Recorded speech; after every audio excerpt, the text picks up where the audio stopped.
voice. So we've got some good work to do today, and so I'm sure we're all ready for it, and let's begin. So thank you for joining us for the Dental Board of California quarterly board meeting. My name is Dr. Thomas Stewart, and I am the president of the board. Today is Friday, August 14, 2020. This board meeting is being held via WebEx. Pursuant to the provisions of Governor Newsom's Executive Order N2520, dated March 12, 2020, neither a public location nor teleconference locations are provided for this meeting.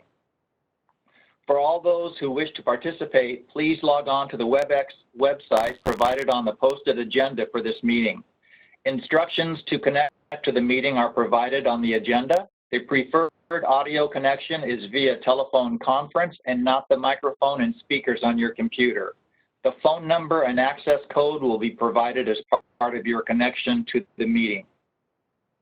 Since this meeting is being conducted via WebEx, I will ask all board members and speakers to announce themselves by name before speaking for clarity of the official record. All board members are able to unmute themselves to speak during the meeting. Please place yourself back on mute when not speaking to reduce background noise for all participants. When making a motion, please use the raised hand feature located at the bottom right of the WebEx screen. It's pretty small, but it is down there. So the board staff can identify a motion and a second.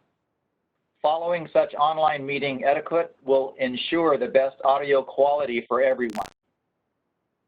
During each call for comments from board members and speakers, we will ensure that all comments that can be accommodated are heard before proceeding with the agenda. The board will be taking a 15-minute break in the morning. I'm anticipating around 10:15, a 30-minute lunch break estimated to occur between noon to 12:30, and another 15-minute break following in the afternoon. This is an official business meeting of the Dental Board of California. The board welcomes public comments on any item on the agenda, and it is the board's intent to ask for public comments prior to the board taking action on any agenda item. The DC moderator will explain the process for providing public comment shortly. When called upon, the moderator will unmute the microphone of the individual, and they will have 2 minutes to make public comment. The moderator will audibly announce when 30 seconds remain to conclude the public comments. After the 2 minutes have lapsed, the individual will be placed back on mute. Only one public comment per agenda item is allowed per attendee. Depending on the number of people who would like to testify on a particular agenda item, a total time limit may be imposed. We ask all speakers to please stay on topic and not repeat testimony already provided. If you agree with testimony already provided, please just state your name and that you are in support of any comments previously provided. I would now like to ask the DCA moderator to please explain how public comments will be taken during this WebEx meeting. Thank you. Hello, this is the moderator of the meeting. To facilitate public comment today, we will be utilizing the WebEx question and answer feature. When the board reaches a point in the agenda at which public comment is appropriate, the question and answer feature will be turned on, and members of the public can indicate that they would like to make a comment by inserting the phrase, "I would like to make a comment," in the question box typically in the lower right-hand corner of your WebEx screen. The moderator will then call on the individual and unmute their microphone, and that individual will be given 2 minutes to make their comment. At the conclusion of the 2 minutes, the individual's microphone will be muted, and we will move on to the next member of the public who has a comment. Please note that the question and answer feature is being only used as a means for members of the public to represent that they would like to make a verbal comment. This is not a means to ask questions of the moderator or members of the board. Such inquiries submitted using this feature will not be answered. When asking your question, please make sure that the question is directed at the host in the dropdown. Also, if any attendees utilize a profane name, they will not be called upon to prevent members of the public from being subjected to profane language. While you are free to express criticism or negative views, for the sake of the members of the public participating on the call, please do not use profane language when making public comments to the board. I will provide a brief reminder of this approach at the start of each public comment item. Finally, when the board members or senior staff are not speaking, I would like to remind them to please mute their microphone. If I detect any background noise during the meeting as a result of unmuted microphones, I will interject with a brief friendly reminder. Thank you. Thank you. I would now like to call the meeting to order and ask the board secretary to please call the roll.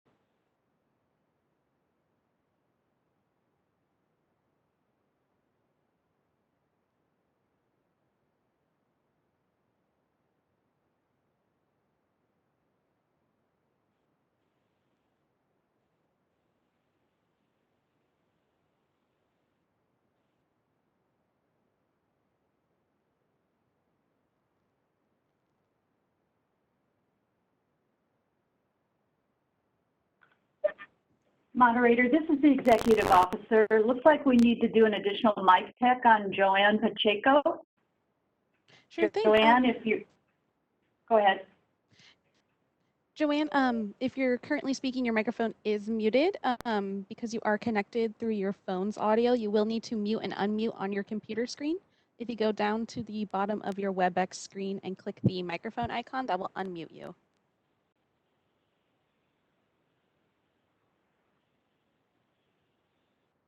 Looks like you're unmuted now. Can you give us a quick mic check? Mic check, can you hear me? Yes, we can hear you now. Thank you. All right. Good morning. This is Joanne Pacheco, board secretary, and I will now call the roll. Burton? Here. Burton present. Chan? Chan, aye. Chan present. Felsenfeld? Felsenfeld here. Felsenfeld present. Lai? Lie here. Lai present. Laren? Here. Laren present. Mackenzie? Here. Mackenzie present. Medina? Present. Medina present. Montel? Present. Montel present. Morrow? Morrow present. Morrow present. Olagi? Olagi present. Olagi present. Pacheco is present. Stewart? Stewart, present. Stewart present. You? You present. You present. A quorum has been established. Thank you. And before moving on to agenda item 2, I would like to recognize and give a special welcome to our newest board member, Dr. Alicia Montel. Dr. Montel was appointed by Governor Newsom on July 22nd and fills the vacancy created when Dr. Hong Lei's term expired. I'm going to give you a little bit of her background, and I'm going to ask Dr. Montel to give us a little bit more about herself so we can get to know her a little bit. Dr. Montel, Alicia, has been the Director of Dental Services at the San Francisco Department of Public Health since 2019. She was Dental Director at Santa Rosa Community Health from 2013 to 2019 and Associate Dental Director at Tiburcio Vasquez Health Center from 2010 to 2013, where she was a staff dentist from 2007 to 2010. Dr. Montel was a staff dentist at La Clinica de la Raza in 2006. She is a member of the American Dental Association, the California Dental Association, and the San Francisco Dental Society.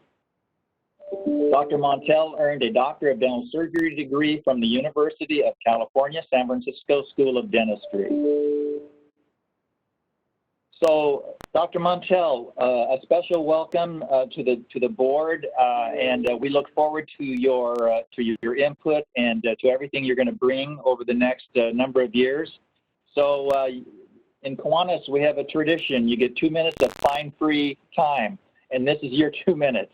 Would you please share anything you'd like us to know about yourself and about whatever it is that will help us to appreciate you and know you a little bit. And now the time is yours. Thank you. Thank you so much. Happy to be here. Really excited to be here. This is actually my first time serving on the board, and this is a really important one. So I wish I could see you all in person, but this will have to do. I have, as you know, I have been a dentist since 2005, and I have worked in community health centers, federally qualified health centers the entire time until this last job, which I just got last year in September, where I started working for the Department of Public Health in San Francisco as the Director of Dental Services for the City of San Francisco. And then 3 months later, you know, here we are with COVID. So this has been really challenging. It's very challenging for everybody right now.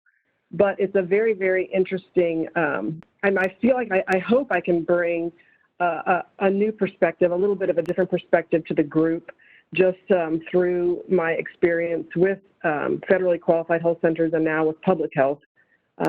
Hopefully that will aid us in making decisions for the future as well. I've learned a lot working in the public health just for the time I have.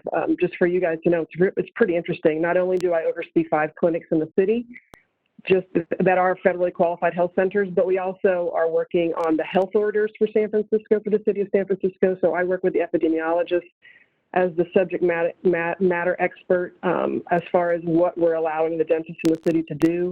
We're working on the distributions of the personal protective equipment for the city and various other just citywide initiatives. So it's pretty interesting working on that scale. And now this is even a bigger scale. So anyway, really excited to be here. Hope I can help. And hopefully I'll get to meet you guys in person one day. Thanks. Thank you for that, Dr. Montel, and we certainly welcome you and look forward to your input into all things to protect the consumers, and so welcome again. Thank you. We will now move on to agenda item 2, discussion and possible action regarding the approval of the May 14, 2020 Dental Board of California meeting minutes. Is there any board member discussion? And please use the raised hand feature.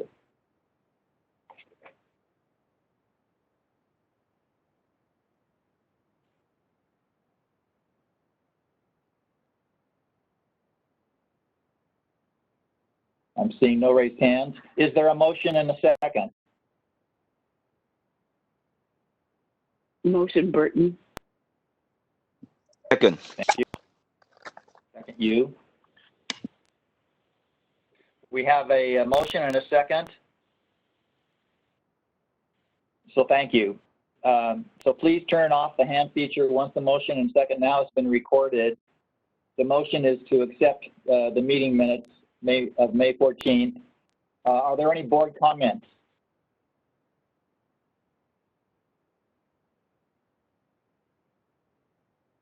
Seeing none.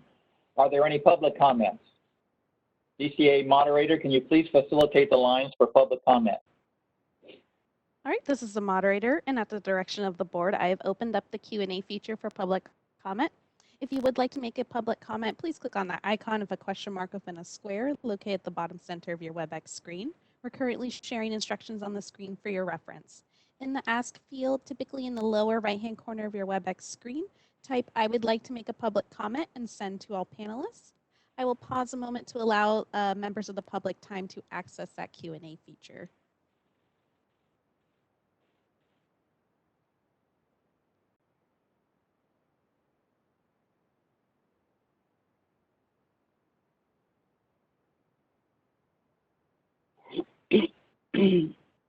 All right, this is the moderator. It looks like at this moment there are no requests for public comment. Would you like me to close the Q&A feature? Yes, thank you. All right, the Q&A feature is now closed. And thank you again. Board Secretary, will you please call the roll and record the votes for this agenda item?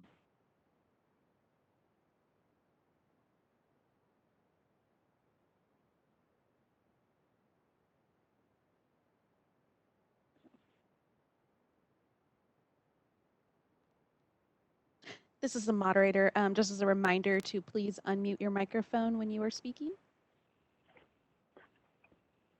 This is Joanne Pacheco, Board Secretary. The motion is to accept the meeting minutes as written from the May 14th, 2020 Dental Board of California meeting.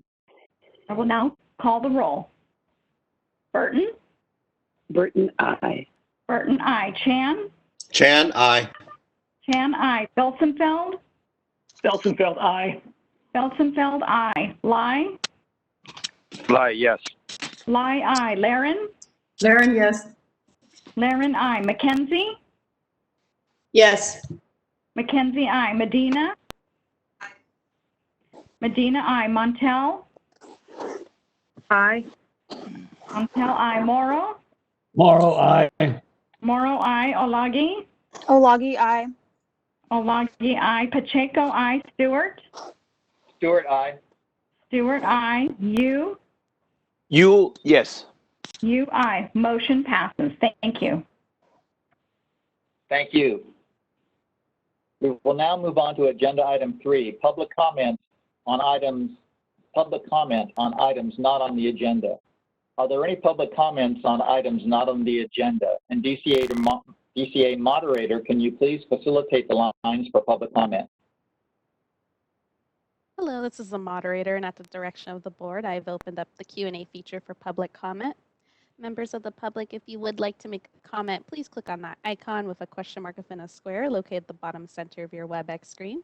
Currently sharing instructions on the screen for your reference. In the Ask field, typically in the lower right-hand corner of your WebEx screen, please type, "I would like to make a public comment," and send to all panelists. I'll now pause a moment to allow the public time to access that Q&A feature.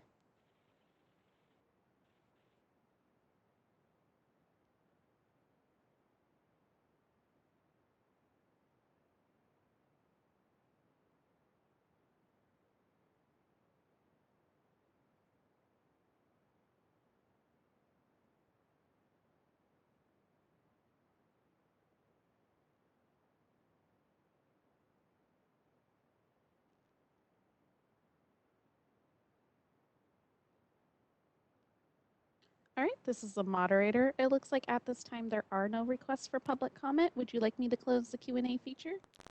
Yes, thank you. All right, the Q&A feature is now closed.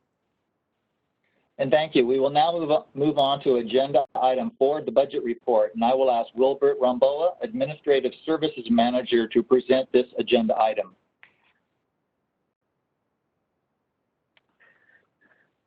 Thank you, Board President. Good morning, board members, and happy Friday to everyone. I will be providing a summary of expenditures of the dental board and the state and the dental assistant program for expenditures from July 1st, 2019 to May 31st, 2020. I'd first like to report on the state dentistry fund. As of May 31st, 2020, the dental board has spent approximately $11.7 million, or 76% of its total fund appropriation. Of that amount, approximately $6.2 million of those expenditures were for personnel services, and $5.5 million was for operating equipment and expenses. At this time, the dental board fund is projected to revert approximately $2 million by the end of the fiscal year, putting us in a surplus of about 13%. Does anyone have any questions regarding the dental expenditures?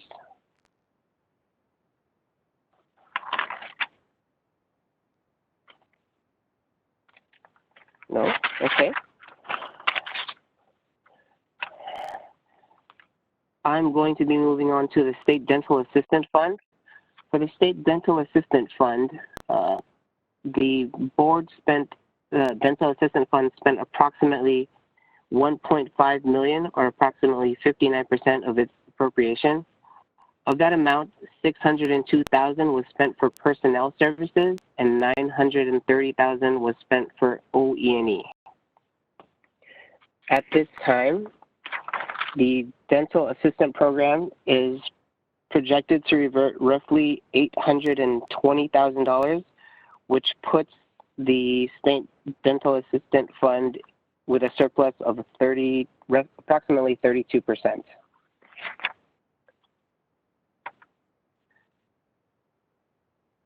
Next item I would like to report on is the 2020 Budget Act. The Budget Act of 2020 was signed by Governor Gavin Newsom as of June 29th, 2020.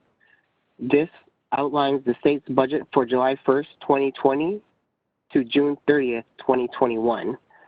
There are several items that happened in the Budget Act of 2020, which includes the merging of the State Dentistry Fund and the State Dental Assistant Fund, the General Fund loan, and the appropriation for the Dental Board and Dental Assistant Dental Board. AB 1519 combined the State Dentistry Fund and the State Dental Assistant Fund beginning July 1st, 2020. Money from the Dental Assistant Fund will still be available to pay existing expenses incurred for the purposes of administering provisions relating to dental assistants, registered dental assistants, and extended functions, dental sedation assistant permit holders, and orthodontic assistant permit holders. The board has the ability to differentiate revenues and expenditures between the dental board and the dental assisting programs, but the funds have now merged. On July 1st, 2022, the State Dental Assistant Fund shall be abolished and all monies held in that fund will be transferred to the State Dentistry Fund. The Dental Board's full appropriation for fiscal year 2021 is $18,509,000. In the Budget Act of 2020, one of the items identified was a $5 million loan from the State Dentistry Fund to the state's general fund. The Budget Act of 2020 authorizes budgetary loans from various state entities, including the Department of Consumer Affairs, to address budget deficits.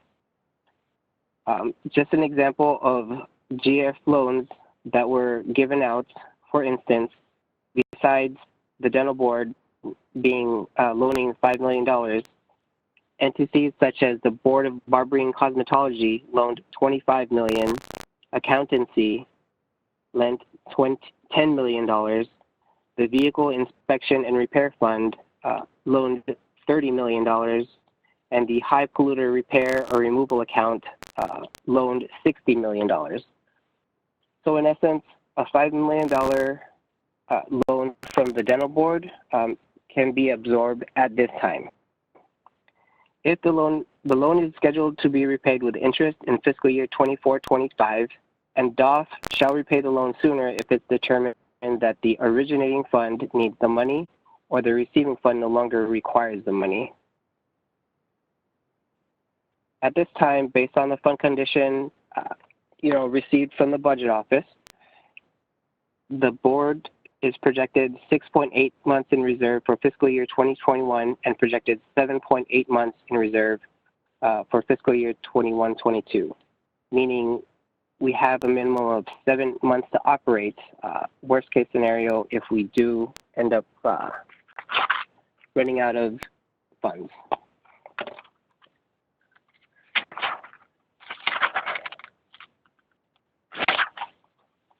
That concludes my report for the budget report.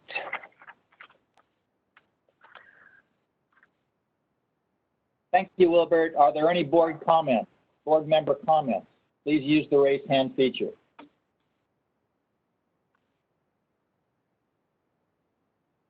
Dr. Stewart, my raise hand feature doesn't work. This is Ross Lai. I have one question. Your hand is raised, Ross, so thank you. Okay, it's not showing here, so. My question is the loan information placed on our website so our constituents, our dental members can read about it? That was my question. Good morning, Dr. Lai. So the members, yes. The loan information is not posted on the actual board's website. It is listed on the Department of Finance's website, but I'd be happy to work with board staff to provide any information that board members would like to see. Yeah, I just think there should be some transparency with that, so our dentists and assistants know where the funds are going, just in case that's ever a question. That's all. Thank you. Thank you. Thank you, Ross, for that comment. I see Lilia, Dr. Lauren. Yeah, good morning. Thank you. I just wondered how often does the state borrow funds from the different entities, and have they repaid on time? And also, does this have to do anything with the additional COVID expenses, or is this a past item? Or I just want a little bit more information how this works on the fund borrowing.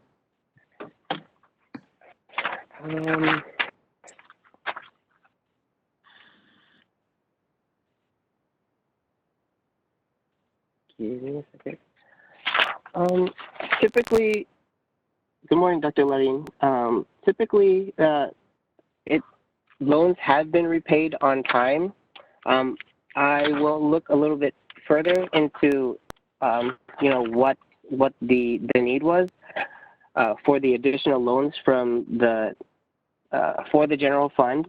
But the last loan that was taken from the general board in 2003 was repaid last fiscal year. And, all loans are typically repaid with interest. So at this time, I'm going to take your question and I'm going to do a little bit more research and get back to you. This is Karen, the executive officer, and I'll jump in here. So, Dr. Laren, typically what happens is if the state's general fund is in trouble, then they will go to the Department of Consumer Affairs to borrow some money from those boards whose budgets are fiscally sound. The money is paid back, and in the event the board should get into a position where we would need to raise fees, that loan would need to be paid back before we would go through the process of raising fees. This is not something that happens often, I would say, but this happened directly related to the expenses that have been incurred by the state to battle COVID. Did you have any additional questions, Dr. Laren? No, I thought it was because of the COVID. I wasn't sure, but I suspected. Thank you for your answer. Thank you. Thank you, Ms. Fisher. Are there any further board member comments?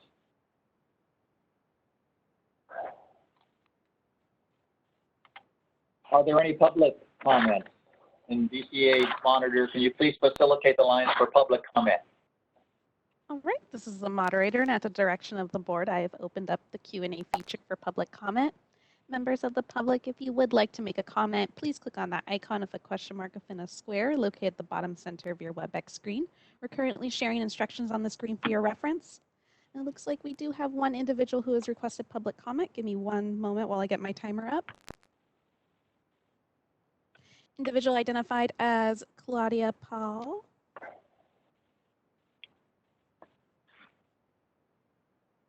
All right, Claudia, I will be unmuting your microphone. You'll be given 2 minutes to speak and a 30-second warning. I am unmuting your microphone now. Thank you so much. Good morning. This is Claudia Pohl with the California Dental Assistants Association. A comment was made during earlier on about the 2022 dental assisting funds will be abolished and put into the dentistry fund. Does that mean that come 2022 they will no longer be separate reporting, even though they'd be in the common fund? I'm a little confused by that. If I could have some clarification, please.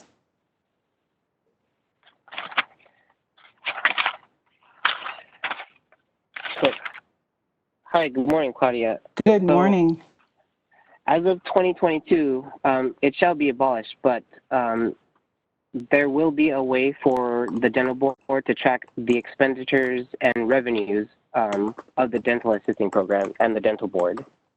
So even though the funds are merged, we still have the ability to track the different programs. Okay. The ability to, will it be done, I guess is what I would ask then. Yes, that is what is being built into the current system. Okay. Okay. Thank you. Okay, Dr. Lauren, if you can remove your raised hand, thank you. And is there further public comment? This is the moderator. Just as a reminder to members of the public, for members of the public using the raise hand feature, we will not be responding to raised hands. If you would like to make a comment, please submit, I would like to make a comment in that question and answer feature at the bottom of your WebEx screen. So I will pause a moment to allow individuals who are using that raise hand to indicate that they would like to make a comment in that Q&A feature.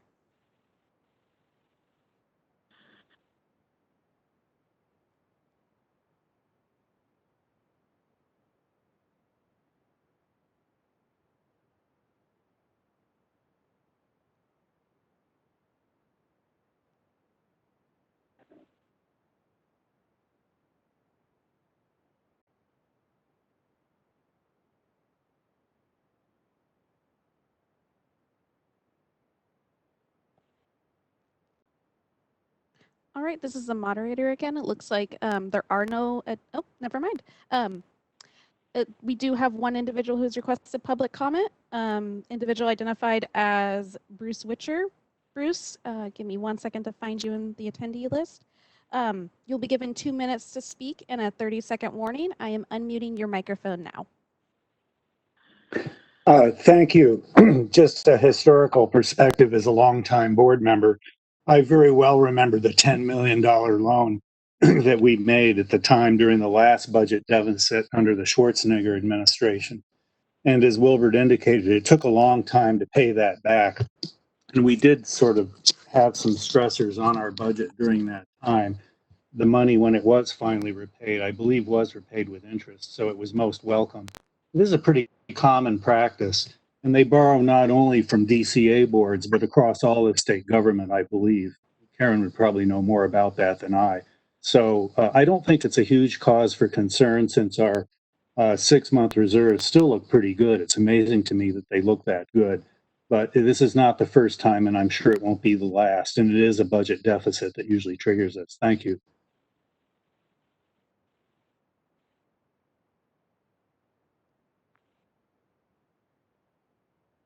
Thank you. Any further public comment? This is the moderator. It looks like there are no additional requests for public comment. Would you like me to close the Q&A feature? Yes, thank you. All right, the Q&A feature is now closed. And just as a reminder to members of the public, please don't use that raise hand feature as we will not be responding to them. Thank you. And Dr. Lauren, just as a reminder, your hand is still raised on my screen. If you can dismiss that. All right, we will now move on to agenda item 4A, DCA Pro Rata. I will ask a representative from the DCA Budget Office to present this agenda item.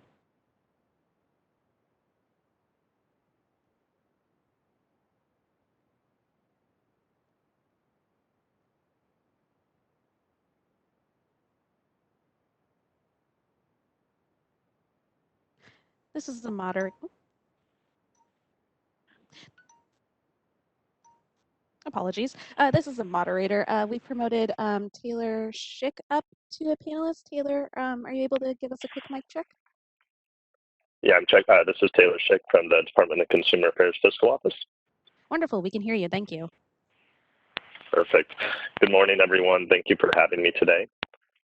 I'm here to discuss the BNP, so that's Business and Professions 201 report to the legislature.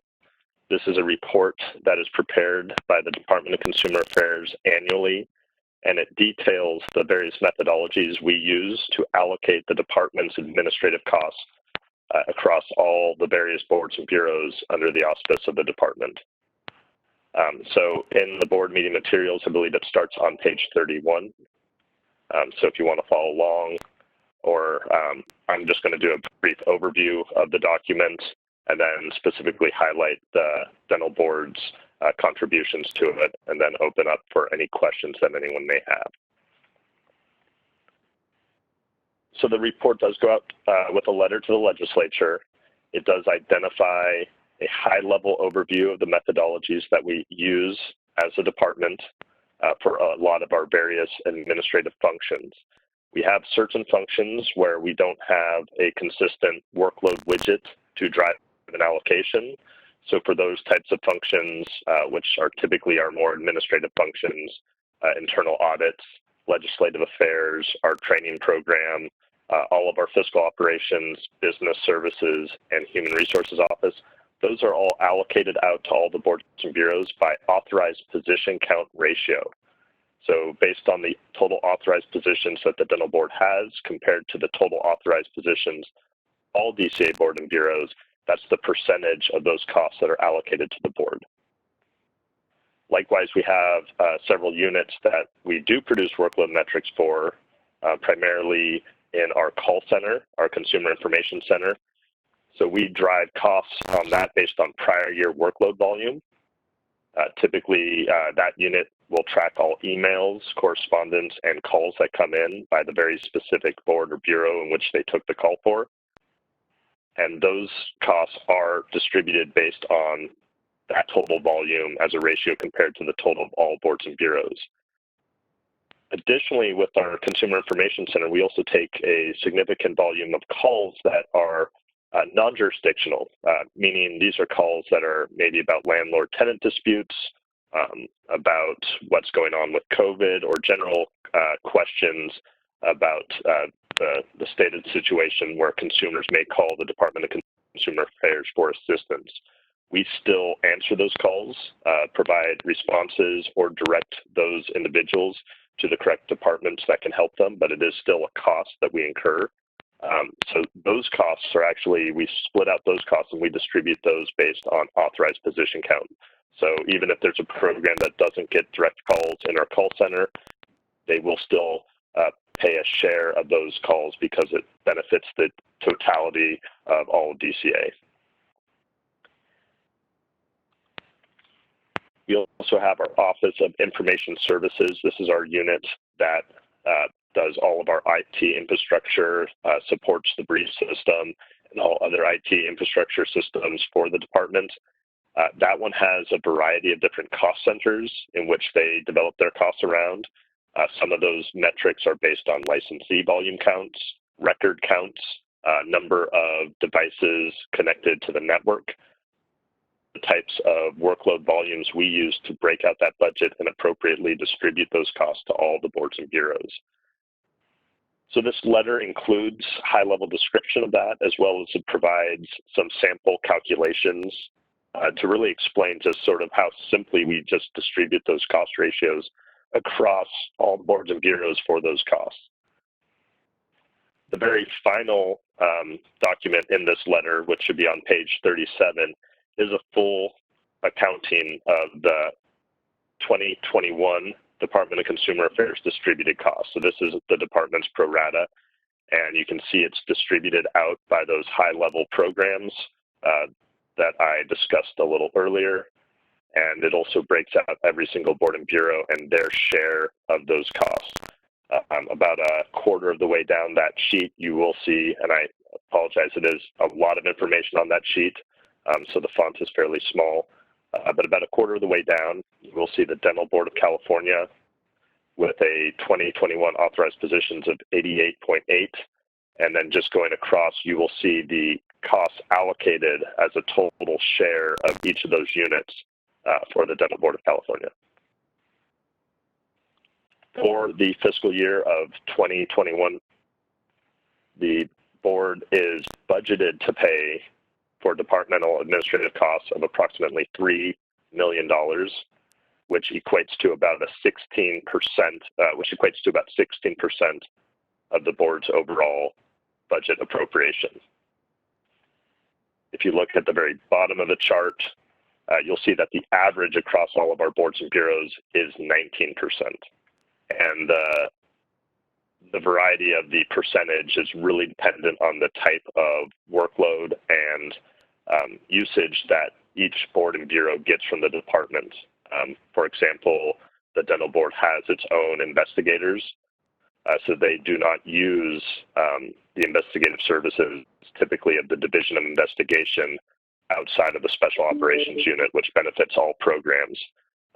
So not using DFI actually lowers the percentage. Programs that are heavy users of our Division of Investigation basically are getting their investigative services through the department instead of themselves, and their share will be higher as a result. I'm going to go ahead and pause here. I know that was a lot of information, but I welcome any questions that you may have about this report. Thank you, Taylor. Are there any board member comments? Please use again the raise hand feature, please.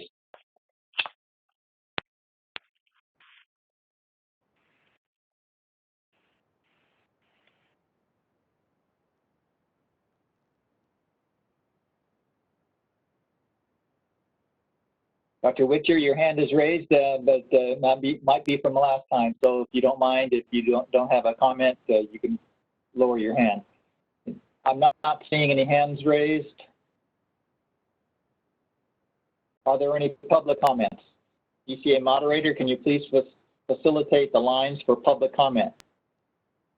All right, this is the moderator, and at the direction of the board, I have opened up the Q&A feature for public comment. Members of the public, please click on that icon with a question mark within a square located at the bottom center of your WebEx screen. We're currently sharing instructions for your reference. In the Ask field, typically in the lower right-hand corner of your WebEx screen, please type, "I would like to make a public comment," and send to all panelists. And just as a reminder, we will not be responding to raised hands from members of the public. If you would like to make a comment, please utilize that question and answer feature. I will pause a moment to allow members of the public time to access that Q&A feature.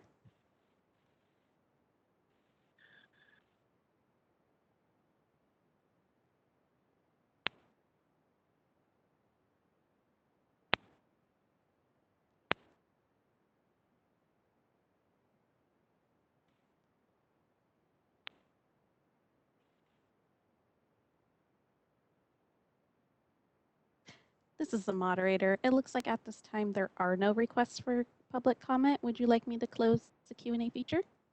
Yes, and thank you. All right, the Q&A feature is now closed. Thank you. We will now move on to agenda item 4B, savings and reimbursements, and I will ask the DCA budget representative to continue with this report. Okay, thank you. The next section of the report, item 4B, which is on page 38, is about savings and reimbursements. So I think there were some questions potentially at our last board meeting about what constituted a reimbursement. And typically these are any costs where the board is either providing a service or expending a cost on a benefit of another individual. A classic example is for fingerprint hard cards for out-of-state applicants. They typically aren't able to use the DOJ live scan system, so they have to use a hard card that is then provided to DOJ. The board pays that initial fee to DOJ to process that, but then will charge that to the licensee, who then pays as a reimbursement. And so that gets coded to the board's budget as a reimbursement for services provided. On page 39, you will see a detail of historic reimbursements that the board has collected. The very first line is for fingerprint reports. You see on average, it is going down a little bit, but it's right around the $16,000 to $15,000 amount. And this just goes into the advent of live scan over time. Over the last 20 years since live scan really came in, the use of hard cards has really been diminished. It's usually people that aren't able to access live scan or typically out-of-state applicants. You also have, outside of fingerprint reports, you have the ability to collect probation monitoring fees for services that you're providing to monitor all your probationers. So you'll see those costs are incurred fairly regularly. You're bringing in about $110,000 in reimbursements related to that line. And the very final line is cost recovery.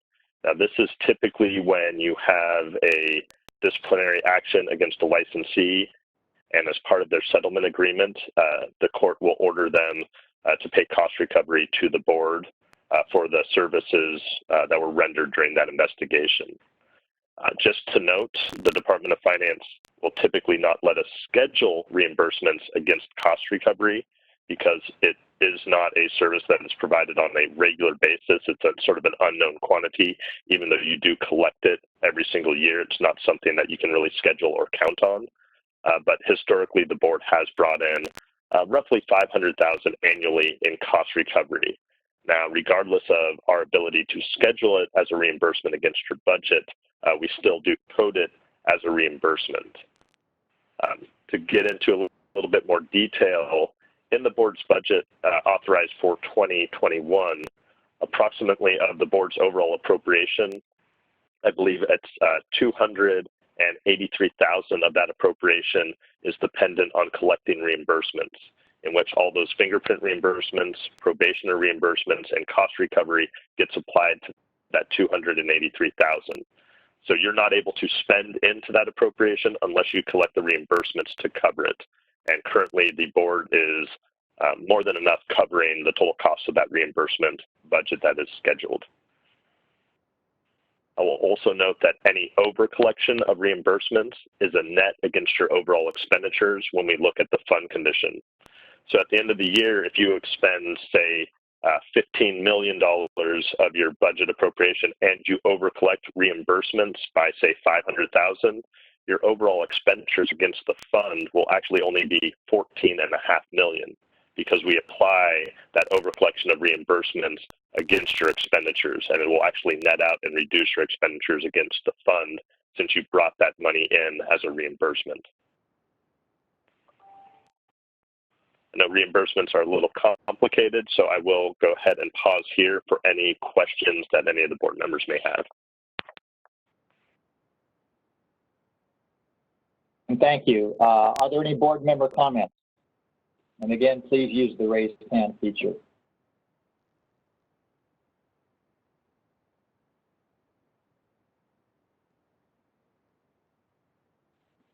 Seeing none. Are there any public comments? DCA moderator, can you please facilitate the lines for public comment? This is the moderator, and at the direction of the board, I have opened up the Q&A feature for public comment. Members of the public, if you would like to make a comment, please click on that icon of a question mark within a square located at the bottom center of your WebEx screen.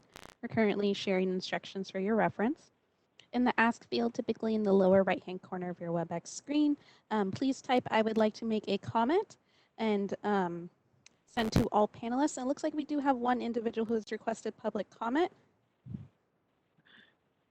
Bruce Witcher. Bruce, you will be given 2 minutes to speak and a 30-second warning. I am unmuting your microphone now. Thank you, Dr. Bruce Witcher, former board member. This is interesting because I seem to remember from prior sunset reviews that cost recovery was an area where perhaps the review committee thought we were underperforming. And I think that was all boards and bureaus, not just us. Because typically, if you revoke a license, the person has no way of paying the money back because they've lost their livelihood. So this makes reimbursement recovery a very difficult prospect. So it looks like we're doing a little better maybe in that area if we're taking in $500,000. I remember the number being somewhat lower previously. Perhaps Wilbert could comment on that. Thank you.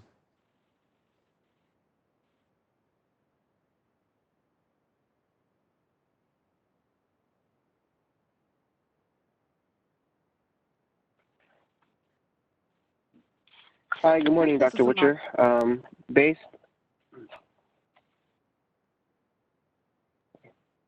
Apologies, go ahead. Yeah, based on the previous report, the numbers have been getting better in the last couple of years.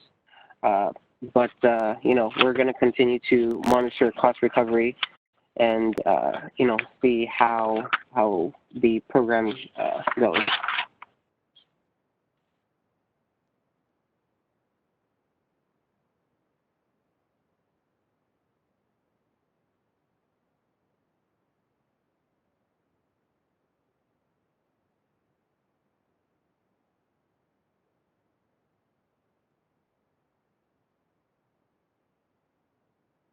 Is there further public comment? This is the moderator. It looks like there are no requests, no more requests for public comment. Would you like me to close the Q&A feature? Thank you. We will now move on to agenda item 4C, the CURES fee increase. I will ask Wilbert Ramboa, Administrative Services Manager, to present this agenda item.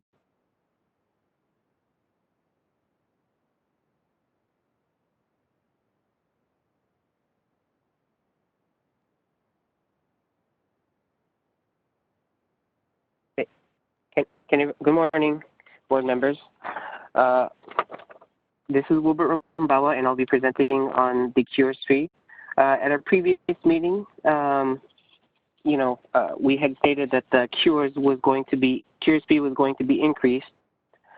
With legislation passed last year, Assembly Bill 528, the Department of Justice is seeking additional funding to carry out the mandates of that bill. In that bill, some of the items were changing reporting timelines along with other clarifying and technical changes related to a prescriber's duty to consult on cures. In addition, the bill states that an entity that operates a health information technology system that is requesting to establish an integration with the cures database shall pay a reasonable fee to cover the cost. At this time, the current cures fee for dentists is $6 a year. A licensed dentist pays this fee at the same time as they renew their license every 2 years for a total of $12. The fee is collected by the board and remitted to DOJ, which oversees the cures program. I'd like to also provide an update on Assembly Bill 3330, which proposed a cures fee, but it was recently amended as of August 12th, and the proposed fee now is currently $12 a year, effective April 1st, 2021, which would equate to a $24 cures fee at each biennial license renewal for dentists. In addition, the bill also proposes, as of April 2023, to reduce that fee to $9, which would equate to an $18 biennial license renewal fee.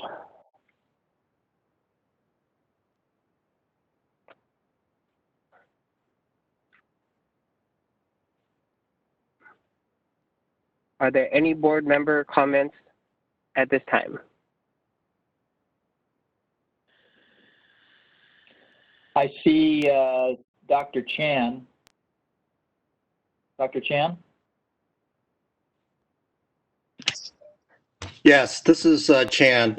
This may or may not be germane to the fee increase, and it may come in later on, but if a DEA certificate registration is retired, then how does one disengage from the cures, which would affect the fees?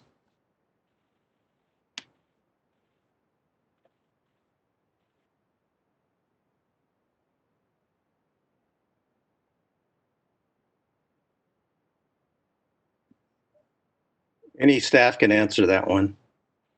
Good morning, Dr. Chan. This is Sarah Wallace, Assistant Executive Officer. At this point, there are two separate issues relating to, I guess, disenrolling from having to report on cures.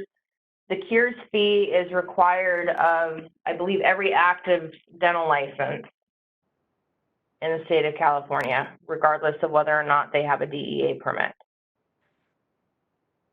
So the fee would be mandatory.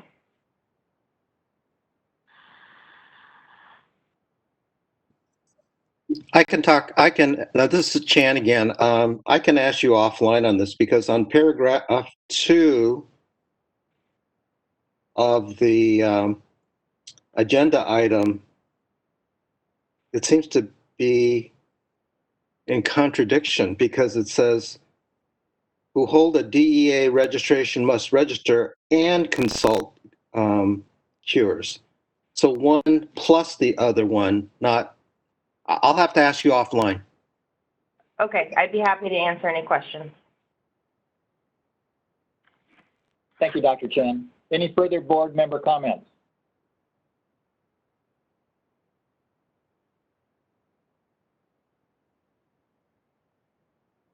Seeing none, are there any public comments? DCA moderator, can you please facilitate the lines for public comment? All right, this is the moderator, and at the direction of the board, I have opened up the Q&A feature for public comment. Members of the public, if you would like to make a comment, please click on that icon with a question mark within a square located at the bottom center of your WebEx screen. Currently sharing instructions on the screen for your reference. And in the Ask field, typically in the lower right-hand corner of your WebEx screen, please type, "I would like to make a public comment," and send to all panelists. I'll pause a moment to allow members of the public time to access that Q&A feature.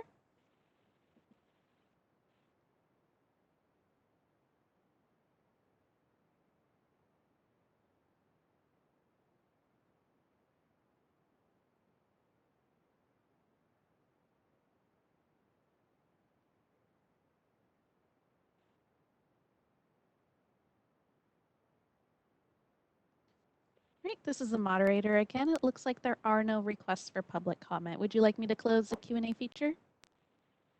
Yes, and thank you. Great, the Q&A feature is now closed. Thank you. We will now move on to agenda item 4D, diversion program costs. I'm going to ask Wilbert Ramboa to please report on this agenda item.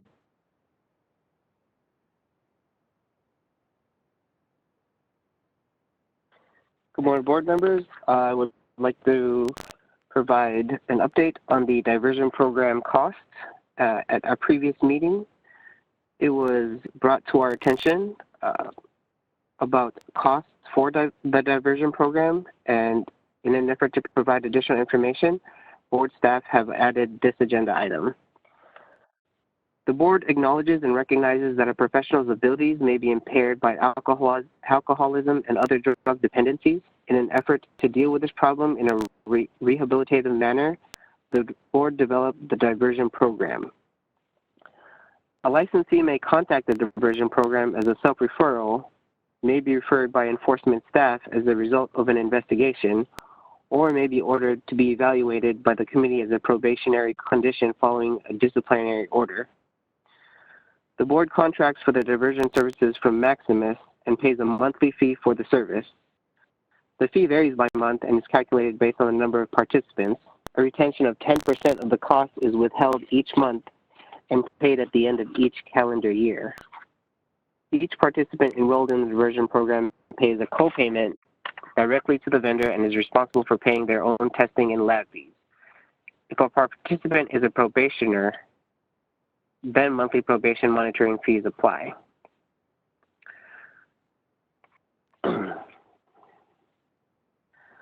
The diversion program expenses are typically established through a current statewide contract with Maximus.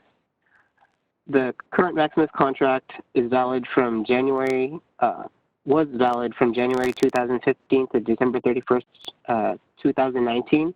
The current agreement goes from January 1st, 2020 to December 31st, 2024.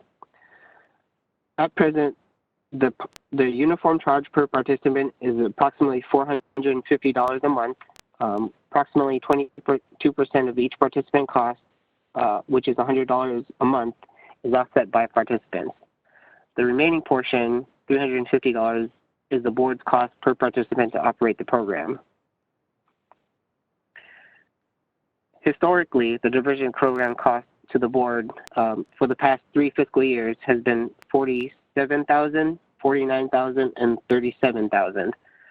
Program costs paid by participants to Maximus as of cost recovery is $15,000 for 17-18, $15,000 for 18-19, and $12,000 for 19-20.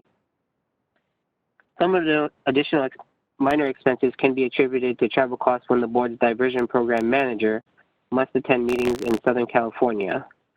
The board is responsible for reimbursable travel costs for the diversion evaluation committee members and the DPM. The cost for meeting locations and any travel lodging expenses incurred by the contractor is borne by Maximus.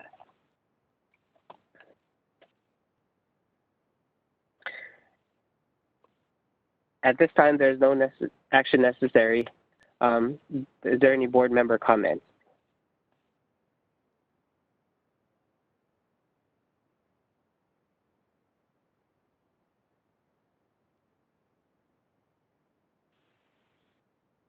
This is Ross Law. I have a comment.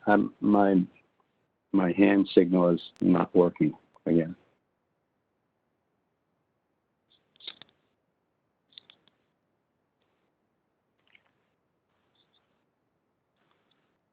Dr. Stewart, after Dr. Lai's comment, looks like Dr. Montel also has her hand up. Do you want to acknowledge? Thank you. Yes. As Dr. Lai, did you want to make that comment? I'm sorry. Yes, I just make a comment. I know we've had this program for a long time, and there hasn't been a lot of increase or decrease in the people that are looking for this help. So is this something that we need to look at in the future to see if it's a viable program, or is it in statute? I just don't know where we are, because it seems like in as many years as I've been on the board, it has basically stayed pretty consistent. And I know that CDA has their own diversion program. So I don't know if we have to, in the future, look at this program and see if it's working, or is it just a sustainable thing. So I think we should one of these days look at this program. That's it. Thank you, Dr. Lai. We'll take that into consideration. And Dr. Montel, I see your hand up. Hi, yes. I just had a question, actually.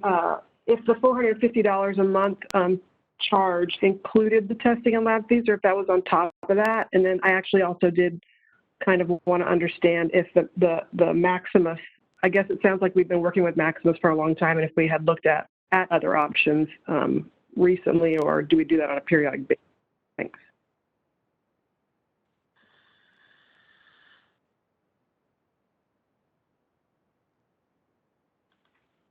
Wilbert, this is Karen. Are you comfortable answering the question, or would you like me to handle it? Hi, Karen. I may need some assistance at this time. Okay, happy to help. So, Dr. Montel, thank you for your question. I appreciate you looking at this closely. When the diversion program was initiated by the board many years ago, we had participants around the number of 85 participants at the time. And so we really haven't been able to track what the downturn has been and why participants, why our numbers are so low. And I think right now we currently only have 9 members in the program. Maximus has been the vendor that we've been fortunate enough to work with over the last 10 years or so. They do an excellent job. Essentially, if we have no members in the program, then we don't pay anything for the program. But the Maximus goes through a bidding process, as do all vendors. And so they were chosen by the state essentially to continue to be the vendor for the next 4 or 5 years.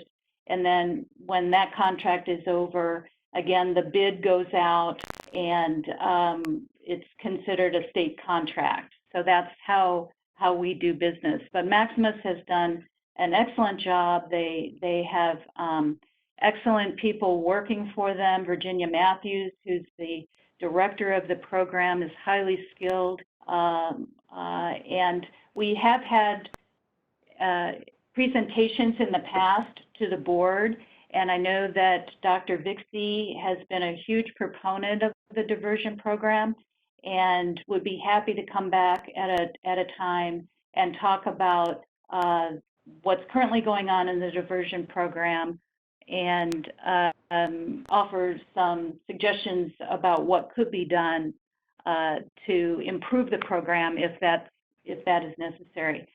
I've also heard that CDA's wellness program, though it's not the same as our diversion program, has seen a drop-off in their participants also.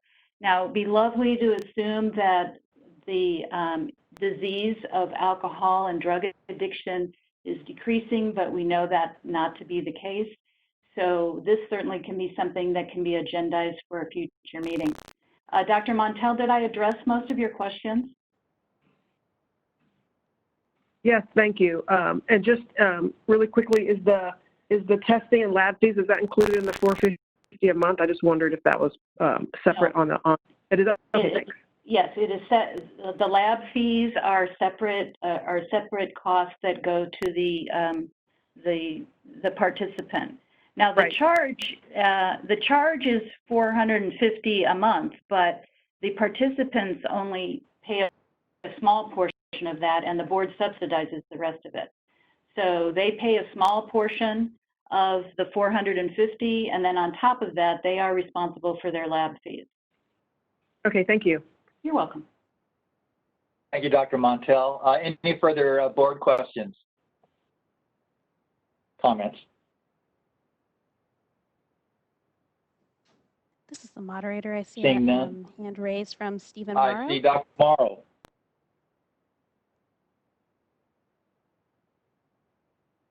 Good morning, Dr. Morrow.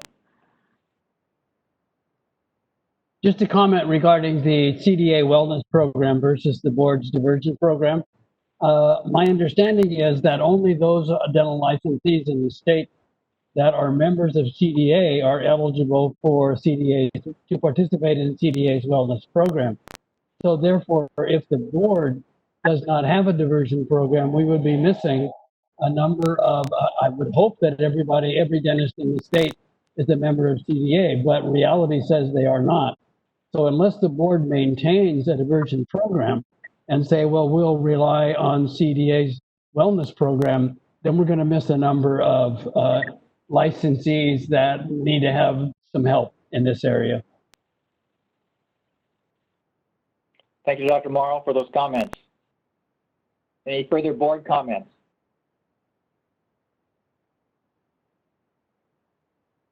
Seeing none, are there any public comments? DCA moderator, please facilitate the lines for public comment. This is the moderator, and at the direction of the board, I have opened up the Q&A feature for public comment. If you would like to make a public comment, please click on that icon of a question mark within the square located at the bottom center of your WebEx screen. We're currently sharing instructions for your reference right now. In the Ask field, typically in the lower right-hand corner of your WebEx screen, type I would like to make a public comment and send to all panelists. I will pause a moment to allow members of the public time to access that Q&A feature. It looks like we do have one individual who has requested public comment, Bruce Witcher. All right, Bruce, you will be given 2 minutes to speak and a 30-second warning. I am unmuting your microphone now. Okay, Dr. Bruce Witcher again. Sorry to keep coming back up with comments, but I seem to recall the drop-off in participation occurred around the time of implementation of uniform standards that made the board's program much more stringent. And if you got one positive test, that could have implications for your license. And so I think that's one of the reasons, just, from a historical perspective again, that we may have seen some drop-off. But I totally agree with Dr. Morrow. We need to maintain the program. It really is the only option. We've got probation referrals and even a few self-referrals that opt to go into this program. And I do think it's a good program. I know I've heard Dr. Vixie and Virginia Matthews both present, and their story is one worth hearing. So thank you. Thank you, Dr. Witcher, and we always enjoy hearing your perspective. Thank you for that. Any further public comment? This is the moderator. It looks like there are no additional requests for public comment. Would you like me to close that Q&A feature? Thank you, yes. Right, the Q&A feature is now closed. Thank you. We will now move on to agenda item 5, update regarding future acceptance of REB mannequin and patient-based examinations. And I will ask Karen Fisher, Executive Officer, to present this agenda item. Thank you, Dr. Stewart, and good morning, board members. My name is Karen Fisher. I'm the Executive Officer of the Dental Board of California.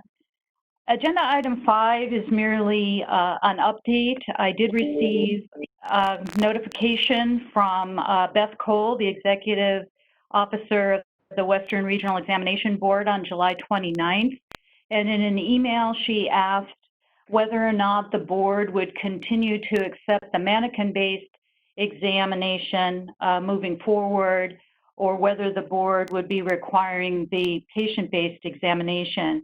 I explained to her that since the board does not have any prescriptive requirements for the REB examination, that both examinations would continue to be accepted. She indicated that REB will likely be contacting the schools and allowing the candidates essentially to opt to take either one of the examinations. So that will be left up to the students to decide what examination to take. So there's no action at this time. Happy to take any questions board members may have.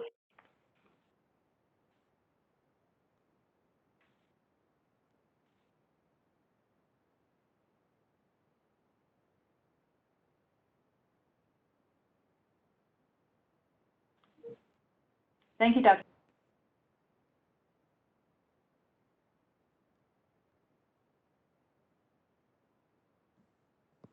This is the moderator. I see a hand raised. Steve, I see your hand up. Please go ahead. Yes, thank you very much. I just want to make a comment at this point that the important factor here, I think, that we need to keep in mind is that even though our statute does not require a format in which the examination is administered, it does require that it contain the 5 components that are identified in Business and Professions Code 1630. So it's not the format that it is given, but it is the content that is of importance to us at this point.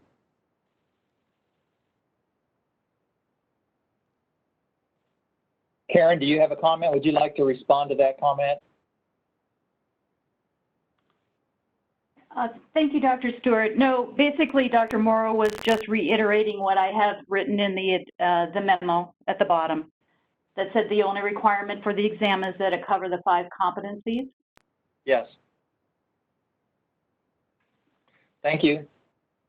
Are there any further board member comments?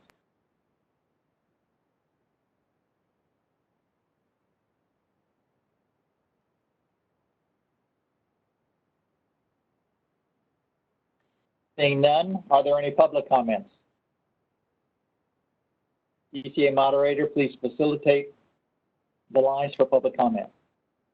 All right, this is the moderator, and at the direction of the board, I've opened up the Q&A feature for public comment.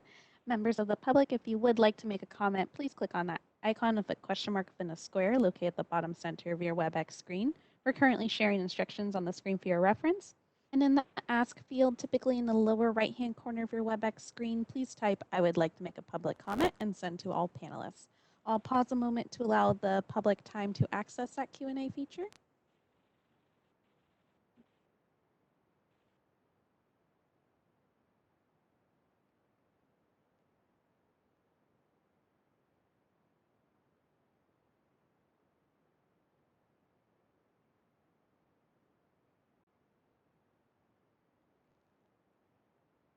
This is the moderator. It looks like at this time there are no requests for public comment. Would you like me to close the Q&A feature? Would you please, and thank you. Right, the Q&A feature is now closed. I think it might be time for a break. Let me ask staff if this is a good time to take 15 minutes for the morning break.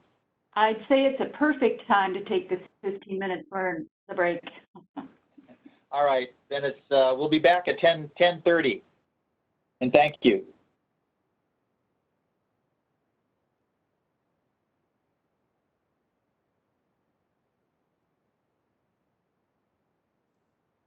All right, this is the moderator. Just as a reminder, members of the public, we will be reconvening at 10:30. Thank you. Ready to get back to the meeting? I'm ready. I'm ready. Yes. Dr. Stewart, I believe all staff is ready, and I don't think we need to call the roll call for the board members. I think you can just pick up where you left off. All right, very much. Then we will now move on to agenda item 6, report on the results of the OPES review of alternatives for the RDA EF clinical and practical examinations. I will ask Daniel Yoon, licensing analyst for the board, to present this agenda item. Good morning. My name is Daniel Yoon, licensing analyst with the Dental Board of California. This morning, I'll be presenting agenda item number 6, report on the results of the OPES review of alternatives for the RDA EF clinical and practical examinations. The Dental Board of California administers the RDAEF clinical and practical examinations as outlined in Business and Professions Code section 1753.4. This exam is offered approximately 8 times per year, and about 25 candidates are tested at each exam. It must be held at a dental school to have enough space to accommodate the increasing number of applicants, and because this exam consists of a clinical and practical examination. At the Dental Assistant Council meeting conducted on November 29, 2018, board staff presented some concerns regarding the administration of the RDAEF exam. Those concerns include becoming increasingly difficult to sustain due to the limited pool of board examiners, the increasing number of board-approved RDAEF programs, also the increasing costs for site rentals, as well as limited locations to offer the exam. Thus, board staff requested the council's approval to research alternative examination resources, including regional testing vendors, to assist in the administration of the RDAEF clinical and practical exams. Once complete, the findings will be presented to the council and to the board. So on November 29, 2018, the council and the board directed staff to work with OPES to research potential alternative examination resources to administer the RDAEF clinical and practical exams for licensure. In response, board staff requested that OPES conduct a comprehensive review of alternatives for the RDAEF clinical and practical exams. OPES conducted 2 workshops with licensed RDAEFs who served as subject matter experts to evaluate the feasibility of using either the REB or CDCA clinical and practical examinations as an alternative. As a result of these workshops, OPES has determined that neither the REB nor the CDCA currently provide a viable alternative to the California RDAEF clinical and practical exams. The subject matter experts determined that the skills assessed in the California RDAEF examinations are critical for licensure. Thus, OPES recommends that the board continue administering the existing California RDAEF clinical and practical examinations. Included is the memo received from OPES stating their findings and recommendations regarding alternatives for the RDAEF clinical and practical examinations. That concludes my report. I'd be happy to answer any questions if there are any. Thank you, Daniel. Are there any board member comments?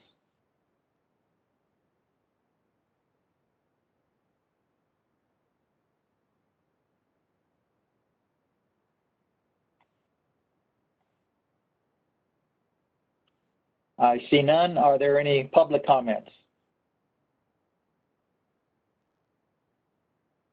This is the moderator, and at the direction of the board, I have opened up the Q&A feature for public comment.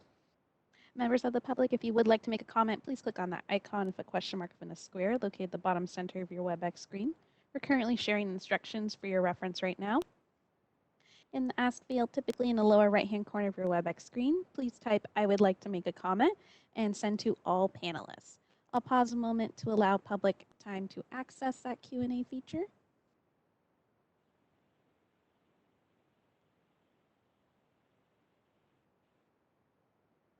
All right, this is the moderator. It looks like we do have one individual who has requested public comment. Individual identified as Molly Newlin. Molly, you will be given 2 minutes to speak and a 30-second warning. I am unmuting your microphone now. Can you hear me? Yes, we can hear you. Okay, I'm sorry. The only question I had is, are you planning to discuss the examination process for the current RDAEFs who have been unable to take the exam due to COVID during the last several cancellations of the exam?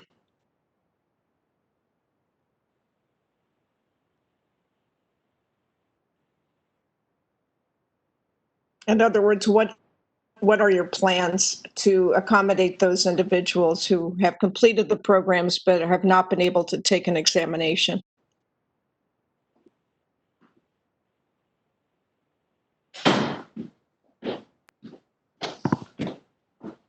Dr. Stewart, this is Executive Officer Karen Fisher. I'm happy to accept Ms. Newland's comment and indicate that there will be an opportunity to discuss that later in the agenda. Thank you. Thank you. So noted. Yes, that's so noted, and thank you. Further public comments? This is the moderator. Looks like there are no further requests for public comment. Would you like me to close the Q&A feature? Yes, and thank you. Right, the Q&A feature is now closed. Thank you, and we will now move on to agenda item 7, discussion and possible action regarding submission of a waiver request to the Director of DCA to waive Business and Professions Code sections 1753A4 and 1753.4 and California Code of Regulations Title 16, Section 1081.2, pursuant to the Governor's Executive Order N3920 relating to waiving the Registered Dental Assistant in Extended Functions, RDA-EF, clinical and practical examinations. I'm going to ask Daniel Yoon to continue with this report. Thank you. Good morning again, board members. Again, Daniel Yoon with the Dental Board of California as a licensing analyst. I'll be reporting on agenda item number 7. The Dental Board of California administers the RDAF clinical and practical examinations as outlined in the Business and Professions Code section 1753.4. This exam is offered approximately 8 times per year at California dental schools, and about 25 to 30 candidates are tested at each exam. There are currently 11 board-approved RDAF programs. To obtain an RDAF license in California, applicants are required to graduate from a board-approved RDAF educational program and successfully pass the RDAF General Written Examination, the RDAF Clinical Examination, and the RDAF Practical Examination. To graduate from a board-approved educational program, an applicant must complete at least a minimum of 400 hours of instruction, which include at least 100 hours of didactic instruction, at least 206 hours of laboratory instruction, and at least 100 hours of clinical instruction, which are under the direct supervision of a licensed dentist. To complete the RDAF General Written Exam, they also need to pass the RDAF General Written Examination, which is a comprehensive exam that assesses the candidate's knowledge of patient treatment and care, dental procedures, and dental specialty procedures, which are outlined in Business and Professions Code section 1753.4. The applicant must also pass the RDAF Clinical Examination, which consists of 2 evaluated procedures, which are cord retraction and final impression. These procedures require the candidate to bring a sponsoring dentist and a patient. Also, they must pass the RDAF Practical Exam, which consists of 2 evaluated procedures, which are amalgam and composite restorations. These procedures are performed on a typodont. Both the clinical and practical exams are administered in dental clinics and laboratories at the designated California dental schools.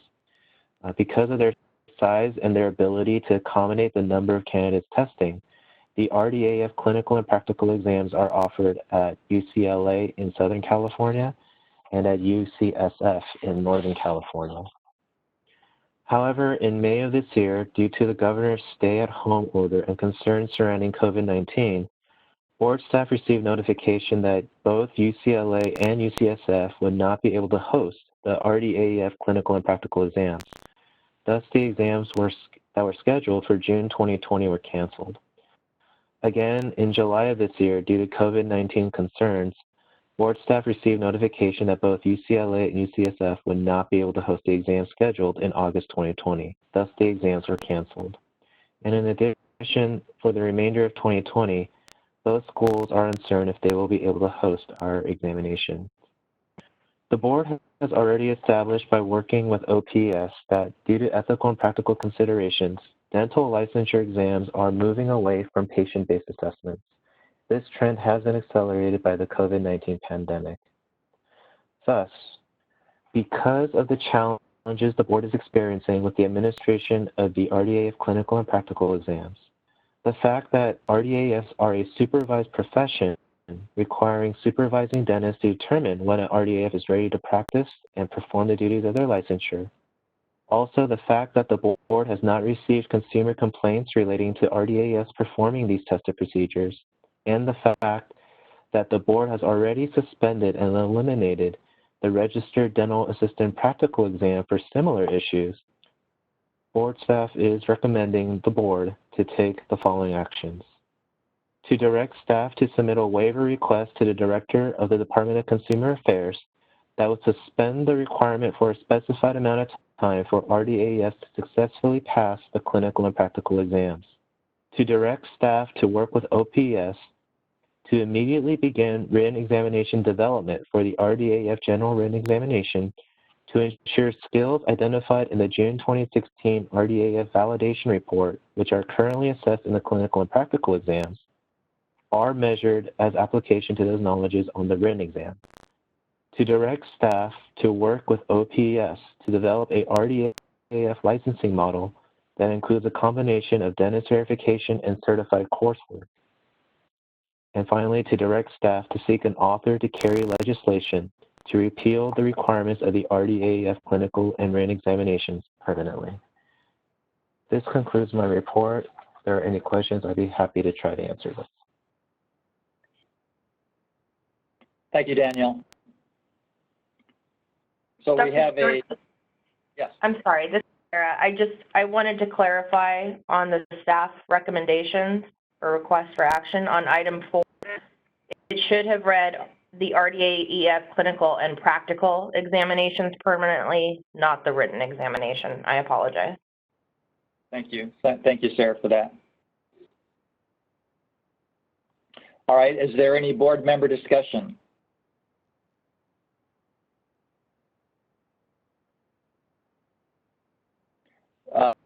I see Dr. Felsenfeld. Alan?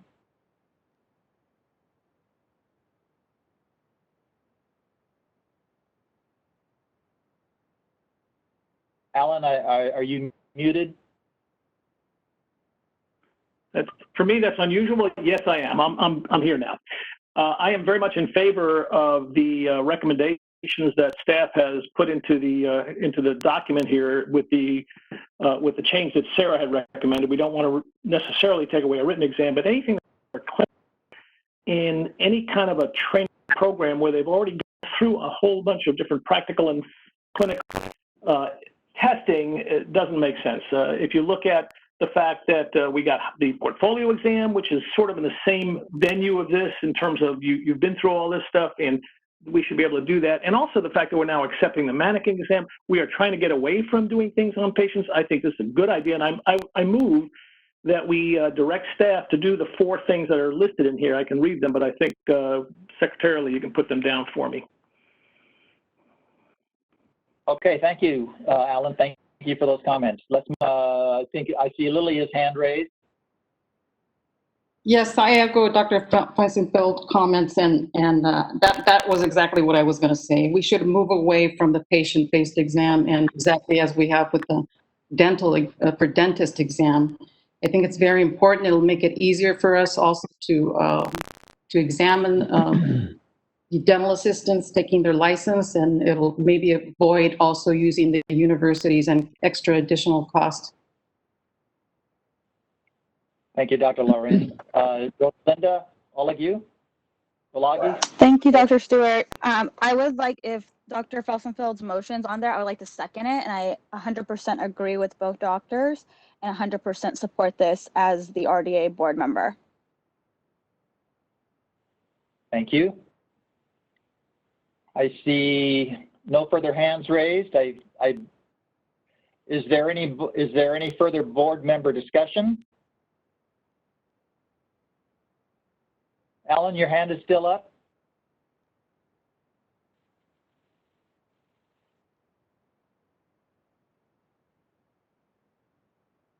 All right.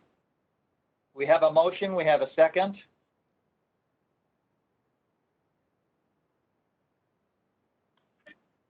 Dr. Stewart, before you take the vote, I wanted to acknowledge Sarah Wallace to make a comment. Thank you. Sarah? Good morning, board members. I just wanted to make sure that staff was clear in the first staff recommendation The request at this point is to direct a request for a waiver to the Director of the Department of Consumer Affairs. The Director has authority to waive certain requirements due to the state of emergency. And until that waiver is actually approved, the board would have to continue requiring the practical and clinical examinations. I just wanted to make that clear at this point in time, and I'd be happy to answer any questions. Thank you. With that explanation, are we still okay with the approving the motion in a second that relates to that?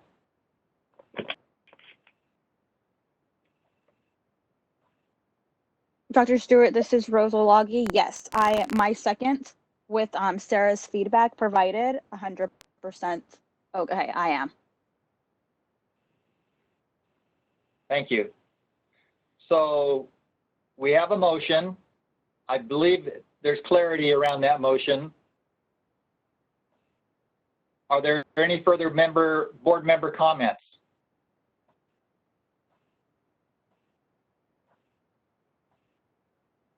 Seeing none, are there any public comments?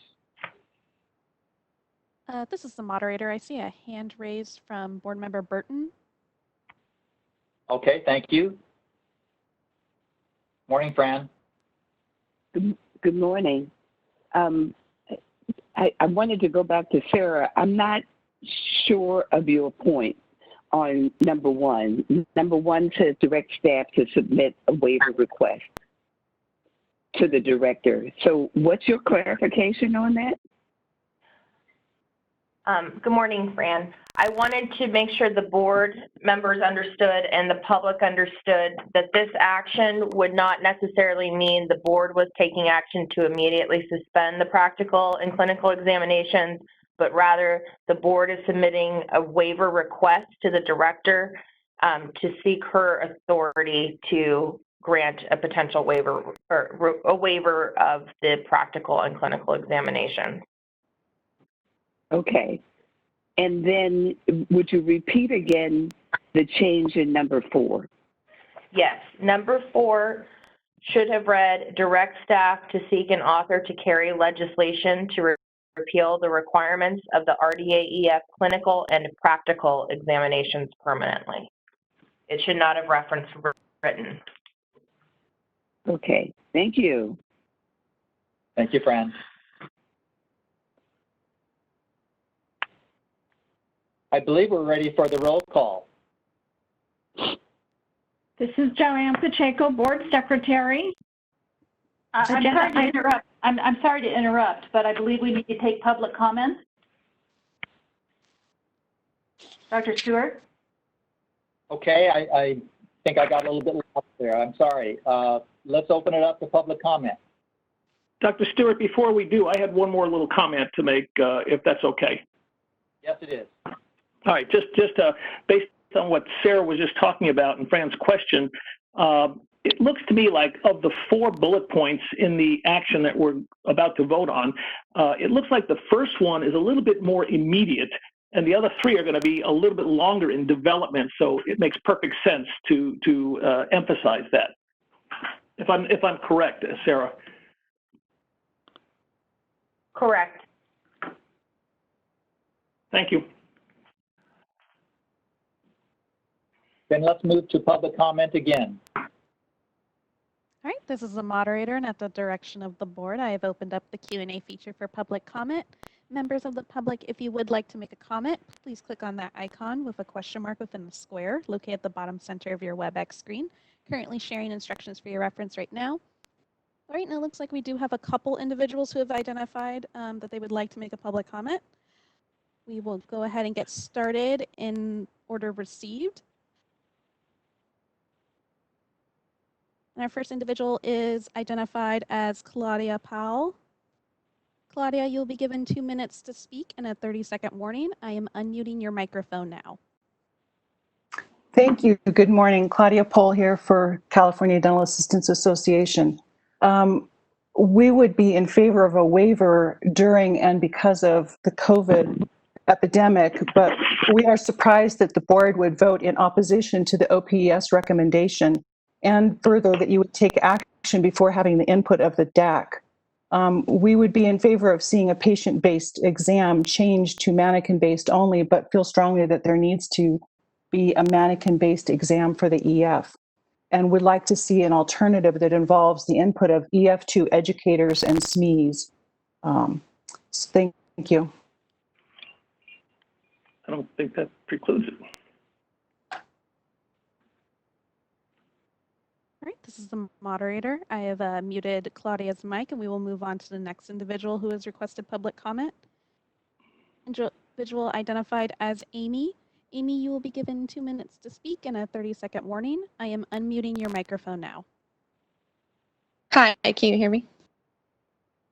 Yes, we can hear you. Okay, sorry. My last name is Monk. Sorry, I didn't put that in there. So good morning, and thank you guys for allowing me to comment, and thank you guys for working so hard to get us answers as consumers. I'm currently an RDA, and I just finished school for my EF2 license, and I've been waiting to take the practical examination and the written. Due to COVID, we haven't been able to. I am completely in favor of a waiver in regards to the practical examination. Within comments to the previous public commenter, I personally would like to suggest for future, if there needs to be an examination, possibly utilizing our licensed dentists who will be overseeing us, or the schools that we attended that are dental board certified schools, to administer under the dental board's strict guidelines the examination. And we provide proof possibly. I know the school I attended required us to perform 18 cord retractions, final impressions, approximately 180 simulated clinical direct restorations, plus 20 or 20 plus clinical restorations in the office. And then,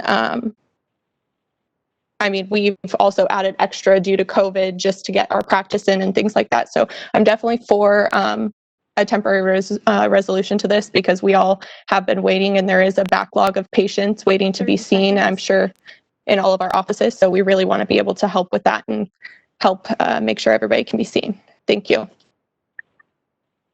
Thank you for those comments. Are there any further comments from the public? Yes, we'll be moving on to the next individual who has requested public comment. Bruce Witcher. Bruce, you will be given 2 minutes to speak and a 30-second warning. I am unmuting your microphone now. Thank you, Bruce Witcher, former board member and former liaison to DAC. I read over the OPES report with a lot of interest, and I saw that the SMEs indicated that cord retraction required a live patient examination. I seem to recall hearing testimony previously that cord retraction may not be something that is currently that widely used, and there might be alternatives. So that would be something to look at when you develop an alternative mannequin-based exam. Since I don't practice crown and bridge, I can't really address how that works in clinical practice, but it would be something to consider. And also, you know, we've had the occupational analysis that looked at the relevance of various duties. So those would just be some things to consider. But I think moving toward a mannequin-based exam, since we're doing it for the dental exam, certainly makes sense. So, and of course, you know, it's fine to apply for the waiver, and we hope it's granted, but it may not be. So we need to have this other alternative under development. Thank you. Thank you, Dr. Witcher. Always appreciate your comments. Further public comments? All right, we'll be moving on to the next individual who has requested public comment. Individual identified as Molly Newland. Molly, you will be given 2 minutes to speak and a 30-second warning. And quickly, before I unmute you, I just want to remind members of the public, if you would like to make a public comment, please type in, I would like to make a comment in that question and answer feature of WebEx. We will not be responding to raised hands. All right, Molly, I will be unmuting you now.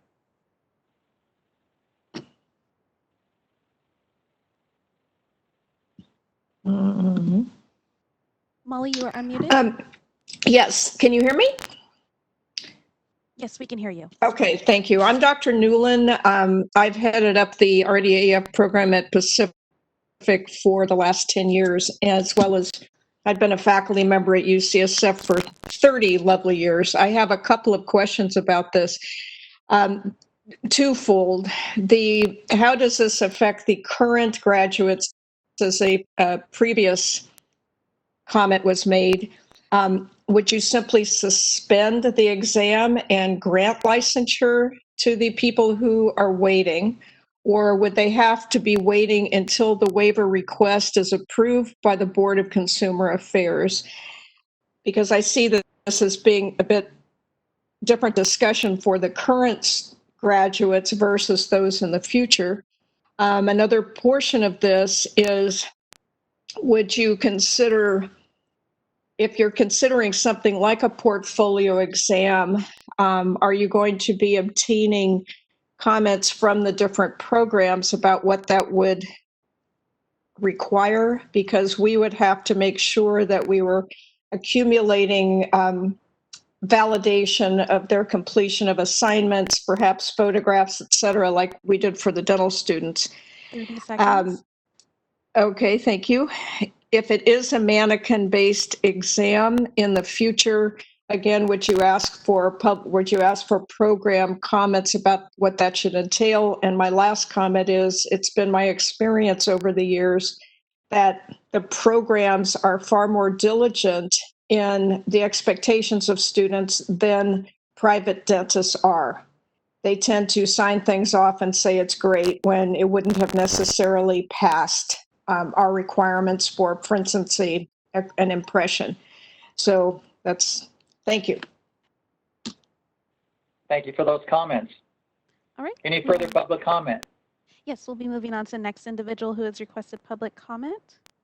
Individual identified as Susie Dalt. Susie, you'll be given 2 minutes to speak and a 30-second warning. I am unmuting your microphone now. Thank you. This is Susie Dalt with Dental Specialties Institute. I appreciate everybody's hard work during this pandemic. My only concern is I really think there needs to be a hands-on practical for the RDA-ES, meaning that would be an unbiased evaluation. And I think that there's been a discussion within the EFs who had taken the exam and who had not.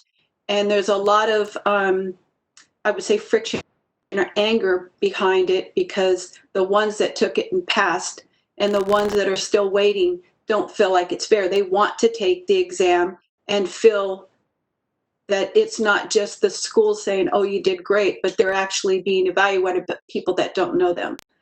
So that's just my input, and I hope you would consider having some kind of a practical for the EF2 portion.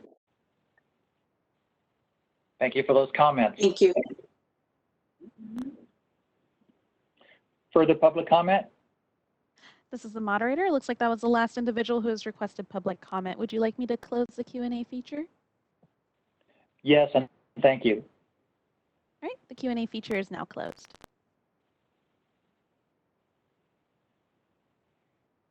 All right, board, I think we're ready to take a vote. Thank you. Board Secretary, will you please call the roll and record votes for this agenda item?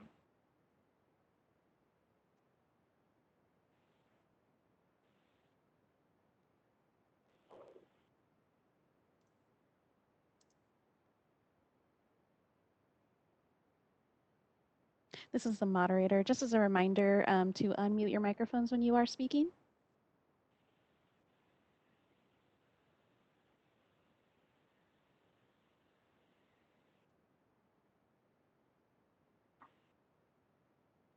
Burton? Burton, aye. Burton, aye. Chan? Chan, aye. Chan, aye. Felsenfeld? Felsenfeld, aye. Felsenfeld, aye. Lai? Yes. Lai, aye. Laren?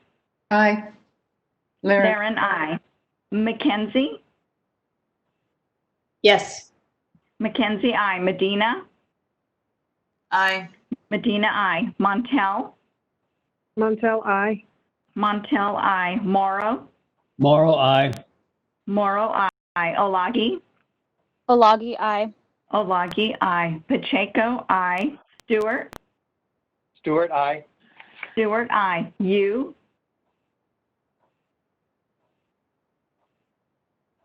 Dr. Yu?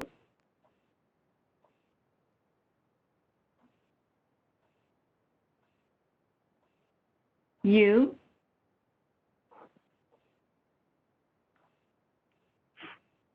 You absent.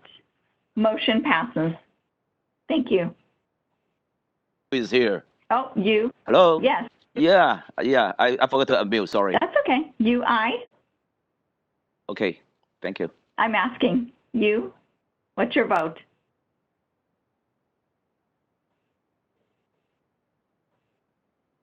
UI. You, I. Thank you, Dr. Yu. Motion passes. Thank you.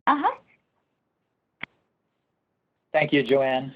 Okay, we will now move on to agenda item 8, discussion and possible action regarding submission of a waiver request to the Director of DCA to waive Business and Professions Code Section 1646.4, 1646.9, 1647.7, and California Code of Regulations, Title 16, Sections 1043.3 to 1043.7, inclusive, pursuant to the Governor's Executive Order N3920 relating to postponing the requirement for on-site inspection and evaluations for general anesthesia and conscious sedation permits.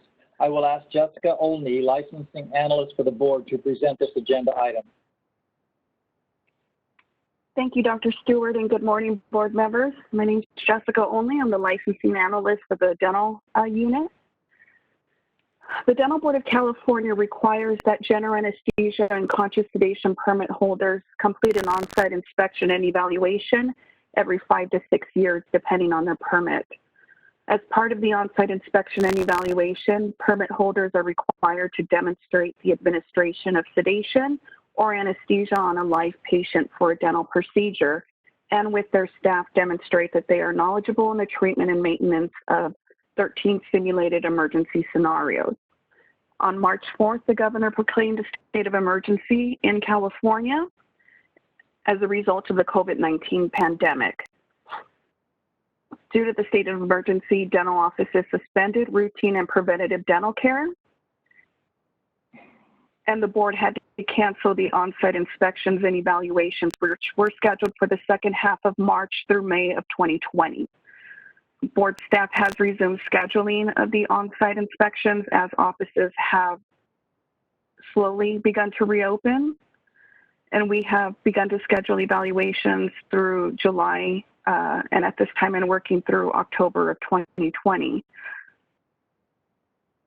The problem that we're running into, and I want to explain, is that according to the Occupational Safety and Health Administration, or OSHA guidelines, dental professionals are considered a high-risk category for exposure to COVID-19. As you all may know, you're also experiencing shortages in acquiring personal protective equipment and sanitation supplies for your dental offices. Board staff typically begin scheduling evaluations about 90 days in advance to allow time to find evaluators who can find subject matter experts or evaluators who can go out to administer the evaluations. Due to the COVID-19 pandemic, we have had difficulty not only in finding evaluators who are able to go out and conduct the evaluation, but also offices who have remained or who have resumed treating patients for routine dental procedures. Because of the lead time that's involved in scheduling the evaluation, this wouldn't be treatment of a patient who is there for an emergency procedure, but something that would be scheduled ahead of time. Due to the COVID-19 pandemic, we are asking that the board direct staff to submit a waiver to the Director of the Department of Consumer Affairs and what we would be requesting is a temporary 1-year postponement of the general anesthesia and conscious sedation on-site inspection and evaluation. This would give board staff an opportunity to not only monitor the COVID-19 pandemic and the trends, but also to look at the evaluation program, reevaluate it, and resume scheduling next year. I'm going to turn it over to Dr. Stewart if any of the members of the board have questions. Thank you, Jessica. So are there any board member concerns, questions? Is there any board member discussion? Please use the raise hand feature. I see Dr. Montel. Yes, I just have a question. Can we just clarify, are we talking about just reevaluation of offices who already have been inspected, or are we including brand new offices that this would be their first inspection? Thanks.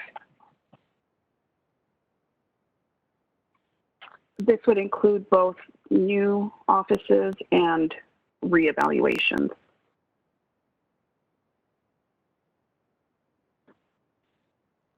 Okay. Does anybody want to discuss the differences in those two? Since, I mean, I just feel like if somebody has already passed in the past, then a postponement, I think that during now, that's fine, but I feel like a new office, do we need to discuss that scenario?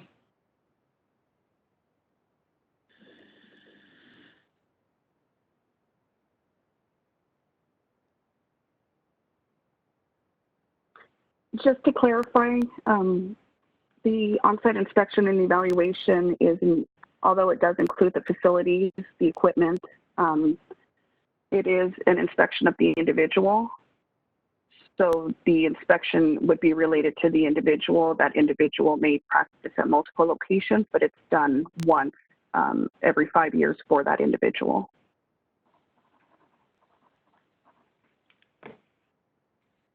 I'd like to recognize some other board members that have their hands raised, and I'd like to start with Dr. Lai. Thank you, Dr. Stewart. Two things, addendum to what Dr. Montel just said. I think the new offices possibly should be suspended until further notice, and the existing offices, a waiver should be granted. The other idea would be to, if they can at least take the written part pending the practical part immediately, and thus kind of decreasing the backlog in the future. That's just a comment. Thank you, Dr. Lai. Dr. Chan? So this is Chan. So a couple of clarifications. When in the description of a new office, they haven't had a permit yet. They haven't had an inspection yet. So for clarification, that can't be waived until they actually get the initial permit. Is that correct? That's the first one. And maybe staff can answer that.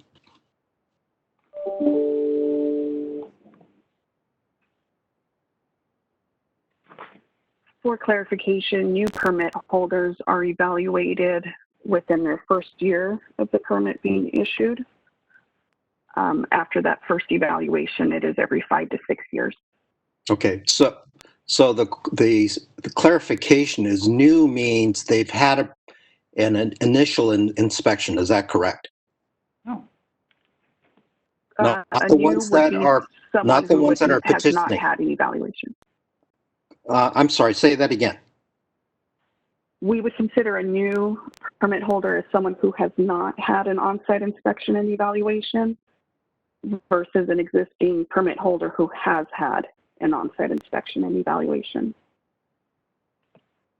I have difficulty with that then. How can we postpone the requirement for an on-site inspection for one that has never had it before? That's question number one. Question number two is, again, maybe staff can help us on this. What about the offices that previously failed the inspection? And the question is, what types of risk are we looking at to allow that to continue if they failed it?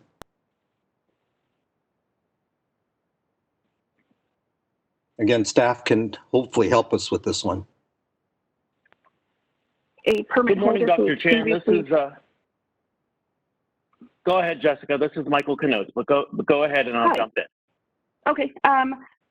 A permit holder who has previously failed an on-site inspection and evaluation is required to be retested and pass a new on-site inspection and evaluation within 30 days or their license is suspended, or excuse me, their permit. So anyone who has failed an evaluation, if they did not get retested and pass, they no longer have a valid permit to administer sedation or general anesthesia. Thank you. That's a good one. You're welcome. And Dr. Chan, Michael Knotes. So, yeah, Michael Knotes here. I just sort of wanted to reiterate that the purpose of the waiver would be to waive the examination requirement.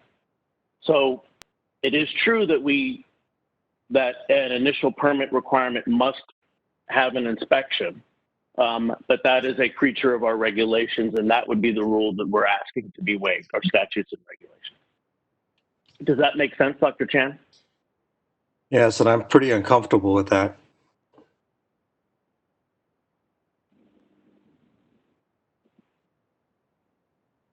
All right, I'd like to recognize Dr. Felsenfeld. Okay, I'm gonna unmute this time. Good morning. I've been listening to this, and I have a series of comments. First of all, I'm an oral and maxillofacial surgeon, and I have probably taken 6 or 7 of these over the course of my career, and I've probably inspected maybe 15 or 20 offices over the course of my career, so I'm very familiar with what's going on here. For Dr. Chan, everybody that graduates and gets their certificate from oral surgery or in a conscious sedation or in moderate sedation mode is given an interim permit to practice pending ultimately an inspection. And staff, if I'm incorrect on this, please stop me, but they are allowed to practice until such time that, no, not until such time, they're allowed to practice, and within 1 year they have to have that. So comfort is not an issue. They're capable of doing this. It's just a question of when the system can get to them. And to Dr. Lai, there is no written exam on this. This is basically a clinical exam that somewhere along the line, 1 or 2 people come into the office and watch you do some things and look at what you're doing. I don't have any problems with this at all. In fact, I think it's an excellent idea because you don't really want to revoke or suspend the licenses of people who are actually out there doing things for the public. All of the people who are repeaters have an incredibly high pass rate. We do sometimes see someone who doesn't fail, but look at the data. Almost everybody passes this thing because it's something you do on a daily basis or on a regular basis.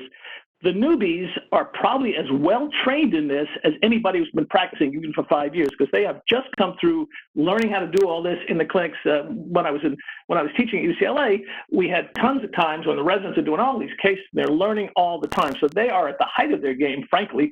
Those of us who get into the trenches, we learn how to do this, but we get good at it, obviously, because of the nature of how few real complications we have. I think this makes perfect sense to do this as a waiver, because otherwise, what are you going to do with these people? Suspend them because they haven't taken their exam? That does not make sense, and that would not help the public.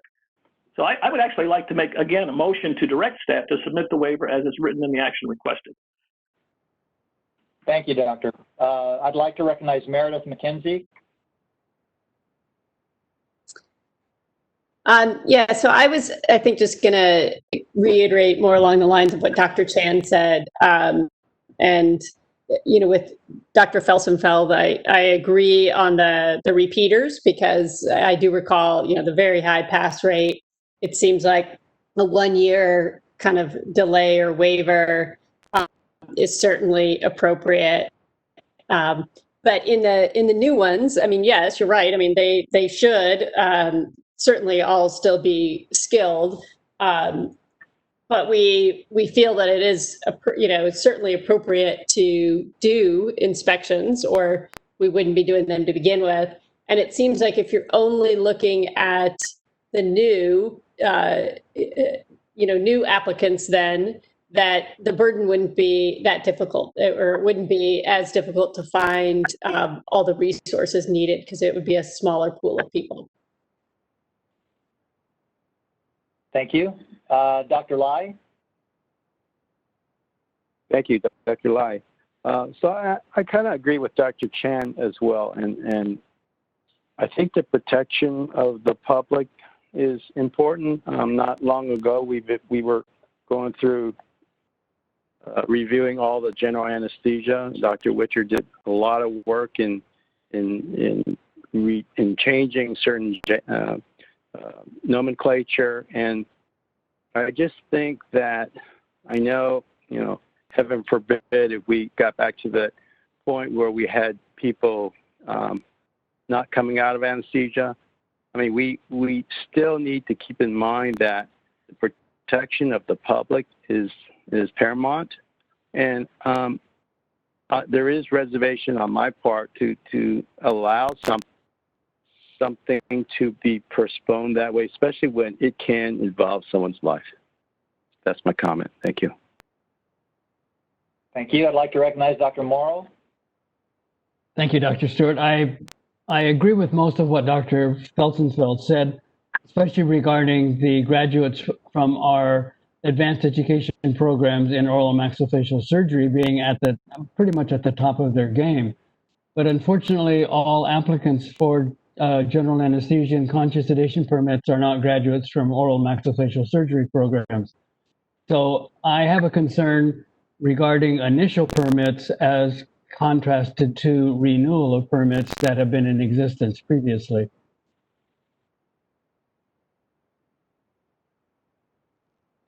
Thank you. I see Dr. Chan's hand up again. Has the motion been first and seconded? If it has been, then can I offer a amendment? There is no second. There is no second. There's no second. So, Michael, can I offer an amendment without a second on the primary? The motion has not been seconded, so it doesn't exist. You can simply make a new motion. Okay. I'd like to move the agenda item with the condition that new applicants for these permits must have attended a ADA recognized postgraduate program that had general anesthesia training. I'm sorry, Dr. Chan. That goes beyond the purview of what this waiver would do. Okay. We can't add requirements. And let me just try to take another pass at this. Okay. And staff, if I'm off, let me know. The board has a requirement to evaluate these people within a certain period of time. And what Jessica has reported is we're not meeting that deadline because of COVID. And so what this waiver will do is just push back the time frame for a year in order to allow the board staff to continue to try to schedule these things. Just a reminder, people who have requested an initial permit are practicing and can practice, and the board staff is trying to get an evaluation within that first year. So pushing the waiver back for them based on, what Dr. Felsenfeld has said, who these people are and what their training is, I don't know that it really puts the protection, the consumer at a risk, but this waiver is primarily because the board has a mandate to evaluate these people within a certain time frame, and we're unable to do that because of COVID. Is that more of an explanation? Yes. So it's the timetable that is the highest priority. So just so that I can ask, then what recourses do we have in terms of untoward events for a non-holder of a permit if an untoward event were to happen? This is Jessica only. A non-permitted individual cannot administer sedation or anesthesia in a dental office in California. They have to hold a permit. we've already talked in circles on this then, because according to this, we're waiving the initial permitting, it appears to be. I'm sorry, Jessica, correct me if I'm wrong, but we're asking for the essentially new permit holders get the permit, and the board is required in it within a year to evaluate them. Oh, I understand that now. I understand that now, Karen. We're asking that because of COVID, that this be extended out a year. Now, if we can schedule it as soon as we can, staff will do that. So but this, and to respond, correct. Dr. Chan, to your comment about what happens if something happens in the meantime, yes. that doesn't change because an investigation ensues, and that takes time. So they temporarily will receive the permit? Is that what happens? That has been the case, yes. That is how the permit program has always worked. Okay, that wasn't clarified before. Okay, I understand now. And Dr. this Stewart, is Jessica. Oh, sorry, go ahead, Karen. Go ahead, Jess. I was going to say, because COVID, the situation with COVID is so fluid now, we don't know if offices will have to close again. If that's the case and a dentist or permit holder is not able to be tested due to COVID and their permit is suspended because we couldn't test them, that can be an issue with an access to care for patients in emergency situations. We're trying to prevent having issues or having to come back later and ask for a waiver and say, we have these permit holders whose permits were suspended because they couldn't be tested due to COVID, and now we need to try to come up with a solution on how to get them licensed again. I'll let the other board members comment. I'd like to recognize, I'm going to go down the list here. I'm not sure who's first, but Dr. Felsenfeld. Yes, thank you again. I want to just comment on a few things. People are getting a little confused because you don't understand these things because you don't do them. Number one, the only people, someone said something about coming in and not being trained, the only people who can get a deep sedation general anesthesia permit that is approved by the board has to be someone from an oral and maxillofacial surgery program where that's part of our training, or a dentist anesthesiologist where that's all they do, or a medical anesthesiologist who wants a permit for that. So everybody that's doing this is well trained to do it. Whether they have the inspection or not is not critical to the training and the care that they can give patients. I agree with the concept that you may lose access to patients if you have to stop the permit because you haven't had the office inspection. Everybody gets a permit day one. Within the year, we as the board have an obligation to do the site visit. So this is on us in a sense. It's not that the permittee is not ready to do it, it's that we cannot. There was one other piece I wanted to make, but I cannot remember it. So, and I would like someone maybe to second this so we can actually vote on it somewhere down the line. I feel like I'm standing out there alone. This is you. I just want to second Dr. Festival. Thank you. I'm going to thank you, Dr. Felsenfeld. We appreciate those comments. Fran Burton, please. I had my hand up for some time to second this so we could move this. Thank you. I apologize. I've kind of lost track of the order, but we have a motion and a second now. Thank you, Fran. I have Meredith McKenzie with a hand raised. Yeah, I just wanted to maybe add one additional comment, I think, to what Karen had said, which would be sort of still, obviously applying for the waiver for everyone, having the 1 year, but would be directing staff to maybe prioritize to the extent possible the new applications over the renewal applications or inspections, I should say.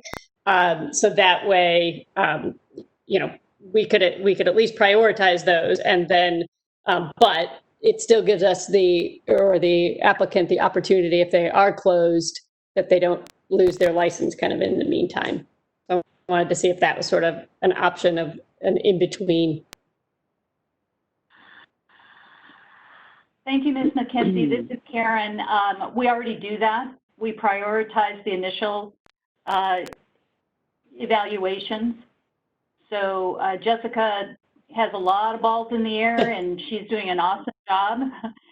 So thank you for your comment. That's perfect. Thank you.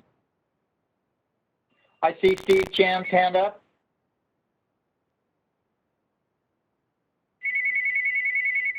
No, I forgot to pull it off.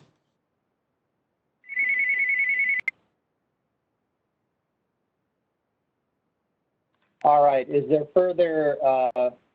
any further board member discussion? Dr. Stewart, it looks like Dr. Montel's hand is still up. Oh, I'm sorry, I missed that. I see it now. Dr. Montel. Hi, I just had one last question.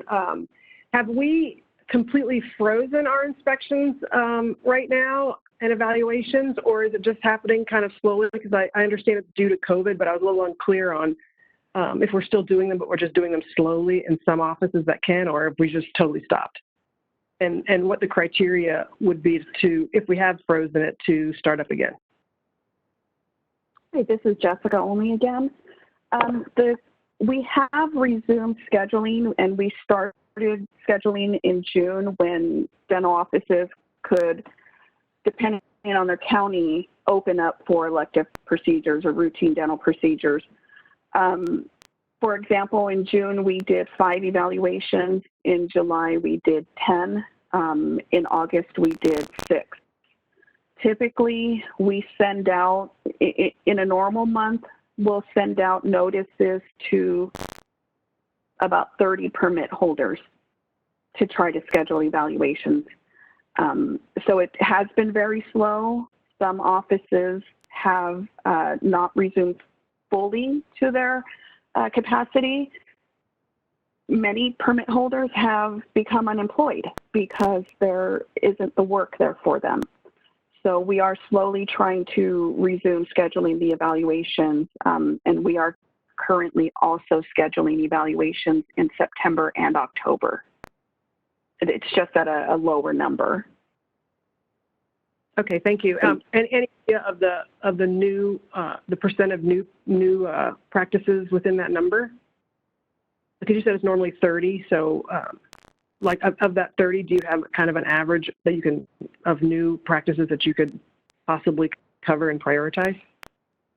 Well, that varies per month because the numbers or the permits that are pulled are from the date that their permit was initially issued. So we typically issue more permits in the summer months than we do, say, in the winter and fall. So it just varies. But due to COVID, it's kind of had a snowball effect where starting from March of this year, we had to cancel due to the governor's orders to close all routine dental and preventative care. So every evaluation, or excuse me, the evaluations for the second half of March, every evaluation for April and May were canceled completely. So we have to start over with rescheduling those people, and we also need to prioritize the permit holders who are new. So that is something that we're looking at. Thank you. Are there further board member comments? This letting, I can't raise my hand here for some reason, but I just wanted to ask what the backlog is. How many, I don't know if you said it already, how many are pending of the renewals and the new ones? How many have applied?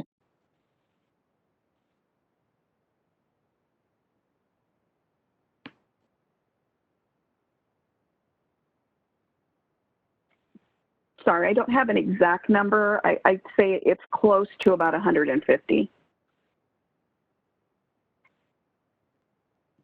Normally, how long would that take to review and examine?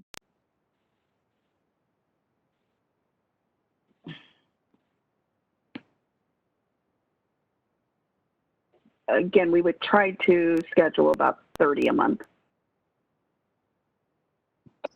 Thank you very much.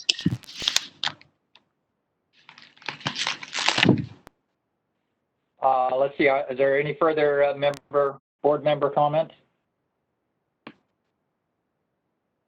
Okay, then let's move to public comments. Please facilitate the lines for public comment.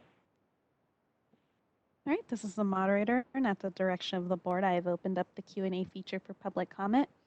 Members of the public, if you would like to make a comment, please click on that icon with a question mark within a square located at the bottom center of your WebEx screen. We're currently sharing instructions for your reference right now. All right, and it looks like we have a request for public comment from Bruce Witcher. All right, Bruce, you'll be given 2 minutes to speak and a 30-second warning. I am unmuting your microphone now. Good morning again. I know you would expect me to comment on this because my long association with the evaluation program as a board member. I would like to just reiterate what Karen brought up is I think Jessica already prioritizes new permit holders. And this actually is an interesting topic because back around 2000, 2008, 2009, when the program transitioned back to the board, the executive officer at the time wanted every new permit holder evaluated within 6 months. That turned out to be totally impractical because you need time for the permit holders to get to an office, get set up, get their staff in place and everything. We found that it was just very, very difficult to get them scheduled if they hadn't been out for up to a year. So that's more or less how we arrived at the 1 year requirement. The operative word in the Business and Profession Code is the board may require an evaluation prior to issuance of a permit. It's not a hard requirement. The hard requirement comes on the renewals where the board shall reevaluate every 5 to 6 years. So I think putting this off is not unprecedented. There are times when the program is subject to a lot of pressure due to lack of evaluators, and permits sometimes don't get scheduled for reevaluation on time due to a lot of considerations. It's a very complicated process. You got to coordinate 2 doctors who are the evaluators, the treating office, and also a patient. So Jessica can vouch for the fact that it takes up to 10 to 12 contacts to even get one of these things scheduled. So that's why it takes so long. She made an interesting comment that they want to look at the program as a whole, and that's something I've long advocated for because getting these things set up and scheduled and maintaining our pool of evaluators has become increasingly difficult. And obviously anything related to anesthesia is highly controversial and involves a lot of very active stakeholders. So to start down the road to looking at reconfiguring the program, it's going to take a long time, but it's certainly something worth looking at. Because to my knowledge, this program has never been through anything like an OPES review. I believe it's a good program and it works well. It's one of the few true competency type evaluations that exists in dentistry. Most people get a license for life. However, this is a one-time permit that does get evaluated on a schedule every 5 to 6 years. So it actually is one of our more current programs. So that's just a little background there. But there's a lot of food for thought here. And there are states that do require an evaluation prior to issuing a permit, but they're usually much smaller states, don't have the workload that we have for our program. So just a few things to keep in mind. I think applying for the waiver is fine, but if it doesn't get granted for some reason, understand that there has been a history of times when the program has not been current and yet the board has not taken on actually revoking permits, because obviously that would be a real hardship for the providers and the patients involved. So just something to keep in mind. Thank you. Thank you, Dr. Witcher. Further public comment? This is the moderator. It looks like there are no further requests for public comment. Would you like me to close the Q&A feature? Yes, thank you. All right, the Q&A feature is now closed. I will now ask the board secretary to call the roll. This is Joanne Pacheco. Can you hear me? Yes. I will call the roll for agenda item number 8, motion by Felsenfeld, seconded by you, and the motion is to direct staff to request a waiver as it is written. I will call the roll. Burton? Burton, aye. Burton, aye. Chan? Chan, aye. Chan, aye. Felsenfeld?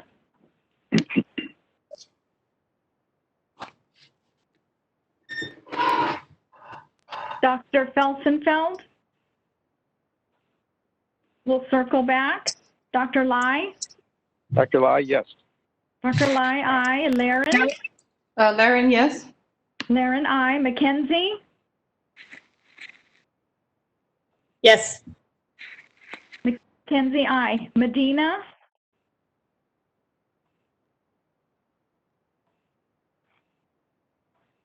Medina?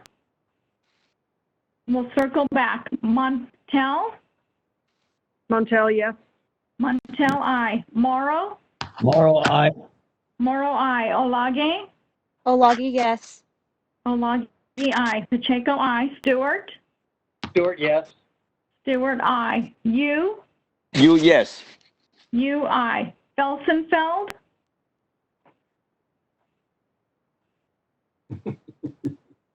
Moderator, looks like board member Felsenfeld's audio connection dropped. We may want to wait for him to reconnect. Sure. Okay. Medina? Aye. Medina, aye. We're waiting on Felsenfeld.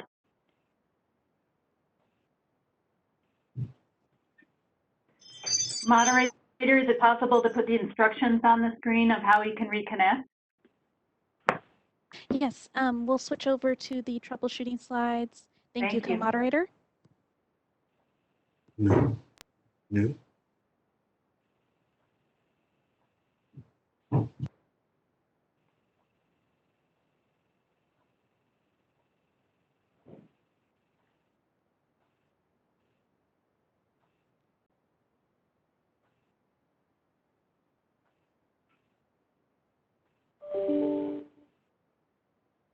All right, it looks like board member Felsenfeld is back online. Could you give me a quick mic check just to make sure your audio connection is working? Can you hear me now? We can hear you. Thank you.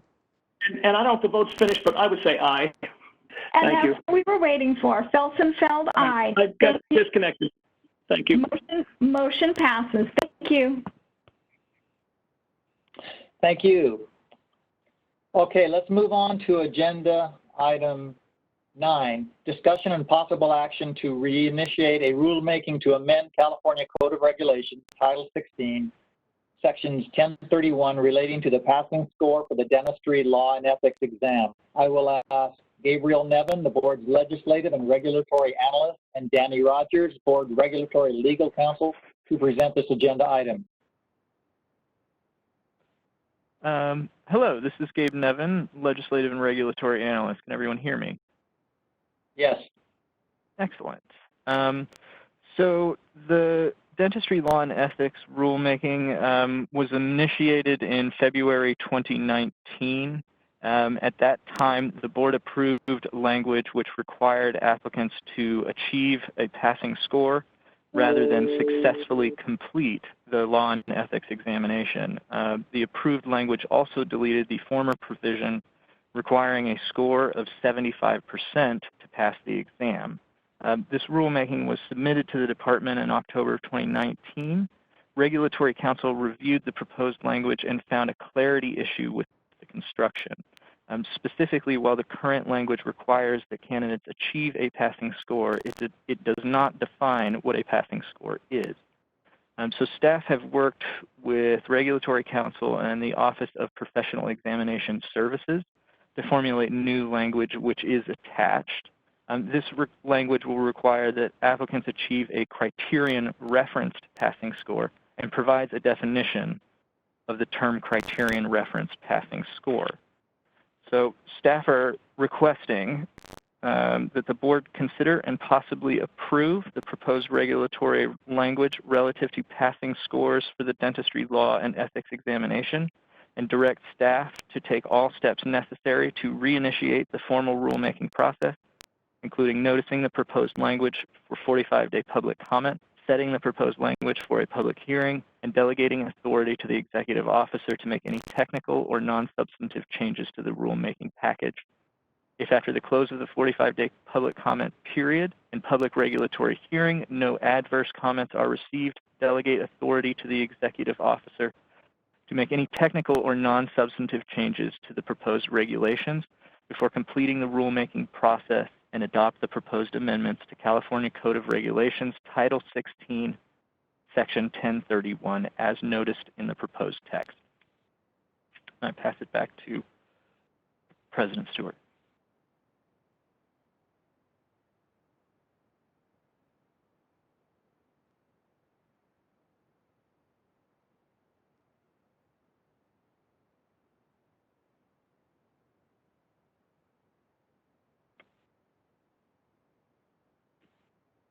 Sorry, I see Fran Burton has a hand up and followed by Dr. Felsenfeld. Sorry. I would like to move this item. Thank you. Dr. Felsenfeld? I'd be happy to second it. I'd like to comment on that as well, if that's possible. The concept of writing exams for certification and the like, the use of criterion reference passing scores, the psychometricians really recommend that in general. It's kind of like grading on a curve in a sense. I've been involved in writing national exams for many years, and we always do that at that level. So I think this makes perfect sense. Thank you, Dr. Felsenfeld. Thank you. Further board member comments?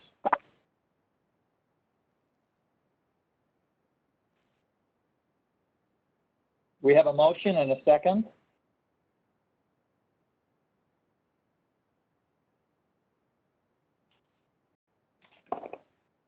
There are no further board member comments? Are there any public comments? Moderator, please facilitate the lines for public comment. All right, this is the moderator, and at the direction of the board, I have opened up the Q&A feature for public comment. Members of the public, if you would like to make a comment, please click on that icon with a question mark and a square located at the bottom center of your WebEx screen. We're sharing instructions for your reference right now. In the Ask field, typically in the lower right-hand corner of your WebEx screen, please type, "I would like to make a public comment," and send to all panelists. I'll pause a moment to allow public time to access that Q&A feature.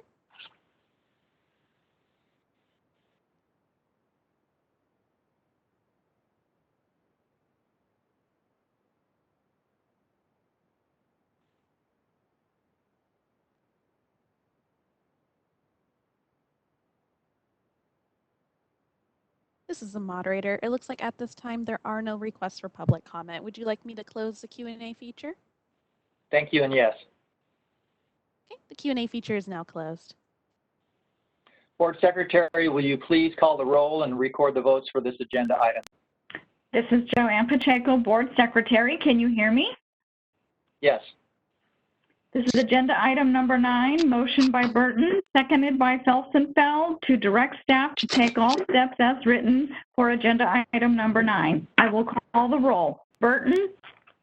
Burton, aye. Burton, aye. Chan? Chan, aye. Chan, aye. Felsenfeld? Felsenfeld, aye.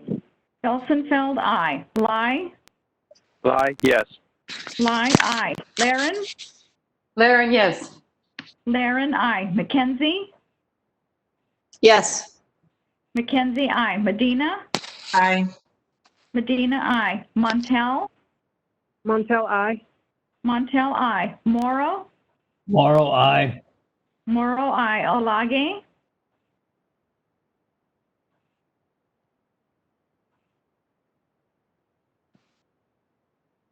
Olage? I'll circle back. Pacheco, aye. Stewart? Stewart, aye. Stewart, aye. You? You, aye. You, aye. Olage? This is the moderator. Looks like board member Olagi dropped off the call. But it looks like she rejoined, so I'll go ahead and promote her up to a panelist. Thank you. Board member Olagi, if you could please give us a quick mic check. Thank you. My apologies, team. The connection got lost, and when I reconnected, it was not a panelist. Yes, Olagi, aye. Thank you. Motion passes. Thank you. Let's now move on to agenda item 10A, discussion and possible action regarding acceptance of Academy of General Dentistry AGD transcripts for continuing education. I will ask Gabe Nevin to continue with this agenda item. All right, this is Gabriel Nevin, Legislative and Regulatory Analyst. Can everyone hear me? Yes. Thank you. So during the March 2016 board meeting, the board received a request from the Academy of General Dentistry, AGD, to allow acceptance of their transcripts for use in continuing education CE audits, whereas the board currently requires a certificate of completion from the course provider to prove CE credits during an audit. AGD has renewed their request, although they are now only requesting that the board consider their transcripts when performing an audit. The AGD transcript program is state-specific, and it is designed to show practitioners what CE courses they need to complete for their renewal. CE providers or licensees upload their certificates of completion, and then AGD updates the members' transcripts to reflect passage and provides a portal where they can access a scanned copy of their certificate of completion. Because of this, AGD can only certify that they received the certificate of completion. AGD itself is unable to certify that the licensee actually attended the course in question. And this is a requirement for the current certificate of completion under our current rules. And it's a requirement that the person making the certification be the course provider. So because AGD is not a course provider and they are unable to certify themselves that the licensee attended, they're unable to meet some of the basic requirements for the certificate of completion, and therefore their transcript provides a lower standard of proof that the licensee attended the course than is currently required and conflicts with the current regulation. So staff is not recommending a movement on this. This item is on the agenda for informational purposes only, and no action is requested at this time. Thank you. Back to President Stewart. Thank you, Gabe. Let's open it up for board member comments. Look for the hand.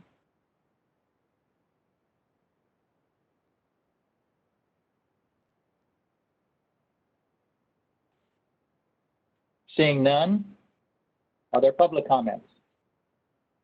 Please, moderator, facilitate the lines for public comment.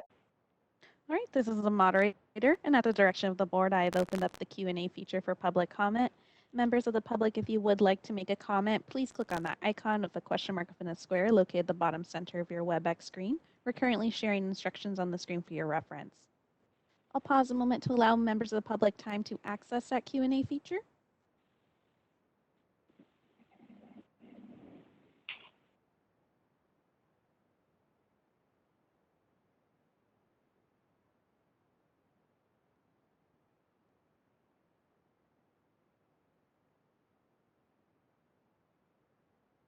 This is the moderator. It looks like at this time there are no requests for public comment. Would you like me to close the Q&A feature? Oh, I apologize. Yep. Actually, we have one person who has requested public comment. Individual identified as Terry Iwamata Wong.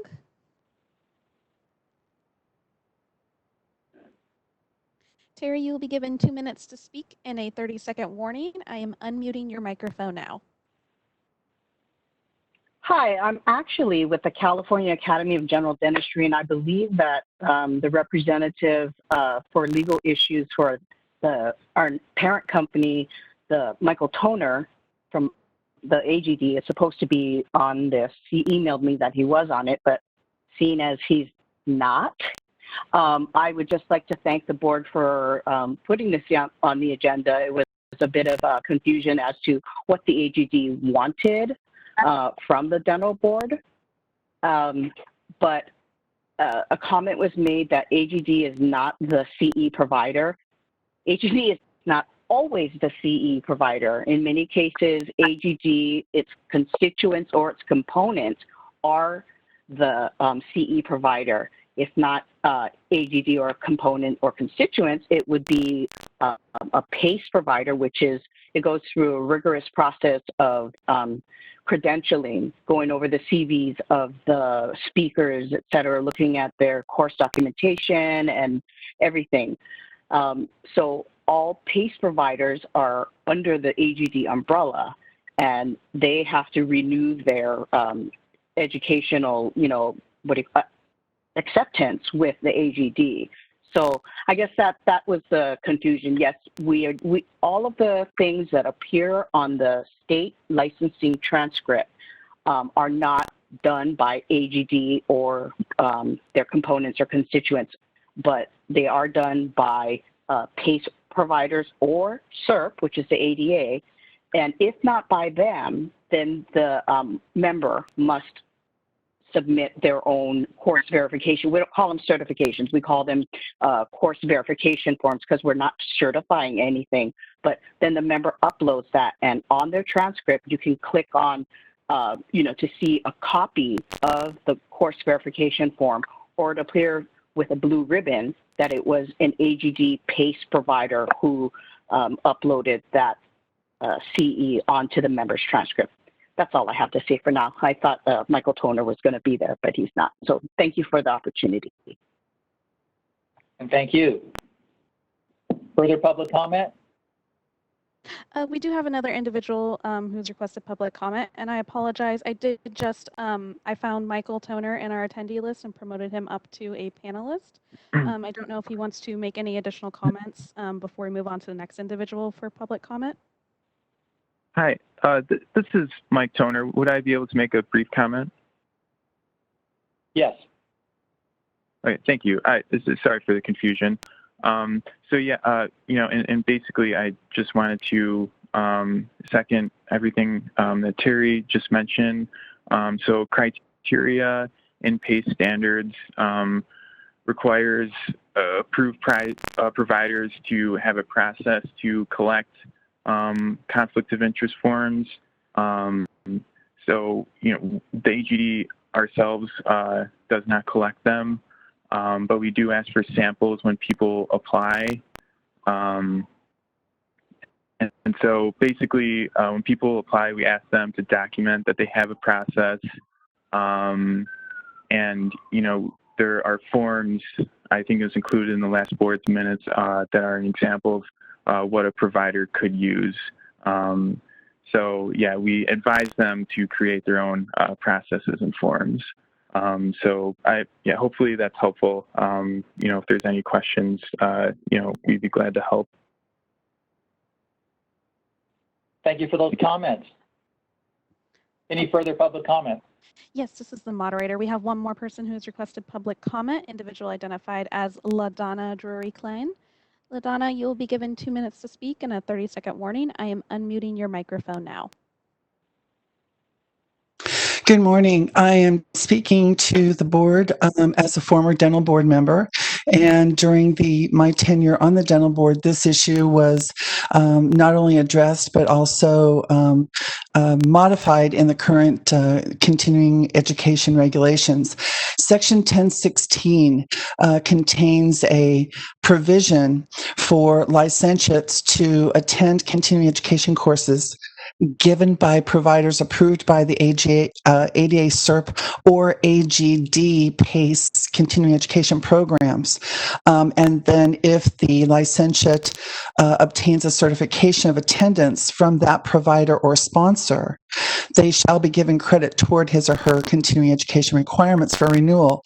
And the exception for this was that conferences, large events, out-of-state conferences such as the ADA and other specialty organization events that may not necessarily be dental board providers of continuing education would be given provisions by the board to allow attendees to accept and be counted those continuing educations. If in the event of an audit, for example, an attendee that attends, the California Dental Association event or an AAE event out of state would not necessarily be able to provide attendee rosters for an event such as that. So it would seem to me that the provisions that we put in place would be an exception in the event of an audit, so long as the certificate exists. Thank you. Thank you for those comments. Any further public comment? This is the moderator. Looks like there are no further requests for public comment. Would you like me to close the Q&A feature? Yes, and thank you. What's the board's pleasure? Do we want to go to item 10B and finish that before we go to break for lunch?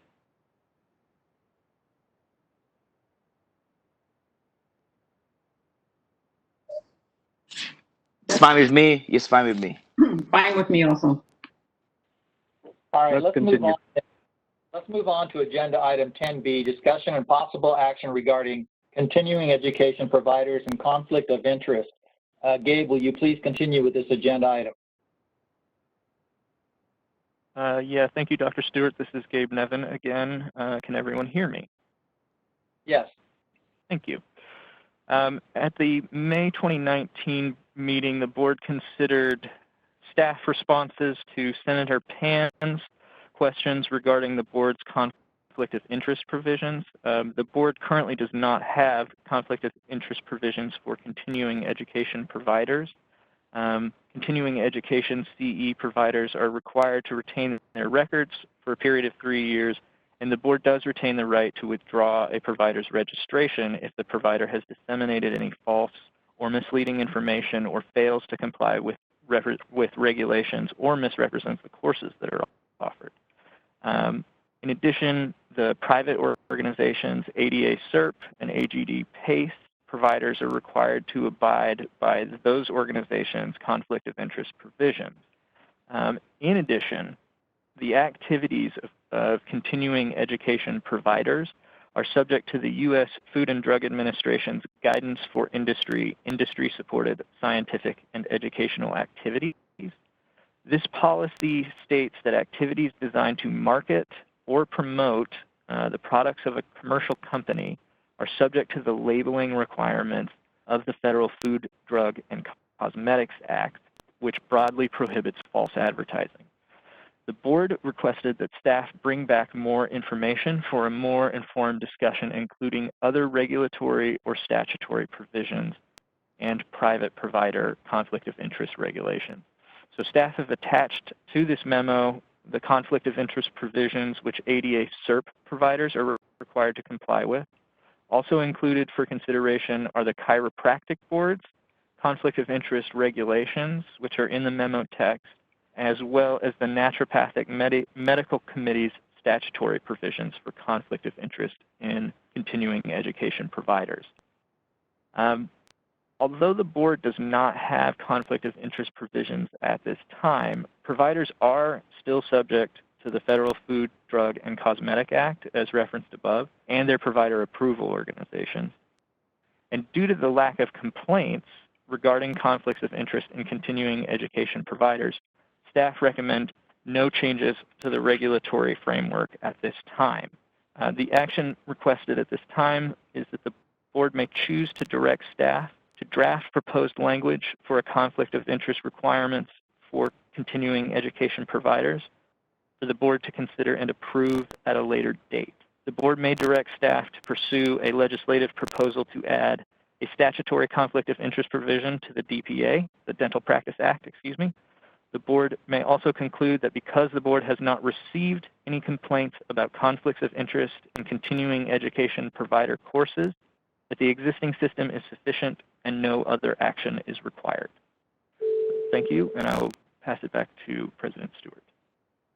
Thank you, Gabe. All right, let's open this up for board member discussion.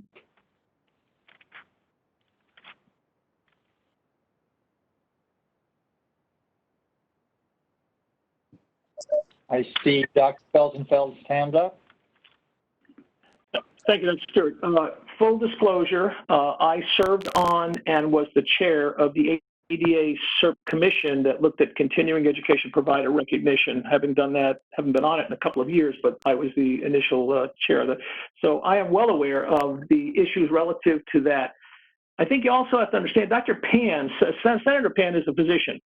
And it's not uncommon to go to CE courses for physicians more than dentists, sort of, to be pushing a drug and things like that. And that's a definite conflict of interest because you have someone who's trying to sell you a drug that will eliminate the need for atrial fibrillation or things like that. The same thing happens in dentistry, though. Use my product is going to give you the best result. And that's definitely a conflict of interest and should not get continuing education credit for that, because we're not teaching techniques, we're not teaching patient care, we're not taking care of the people, we are pushing product. And the CERP in fact, the CERP became a commission to be able to be independent of ADA and the potential conflicts of interest for their exhibitors.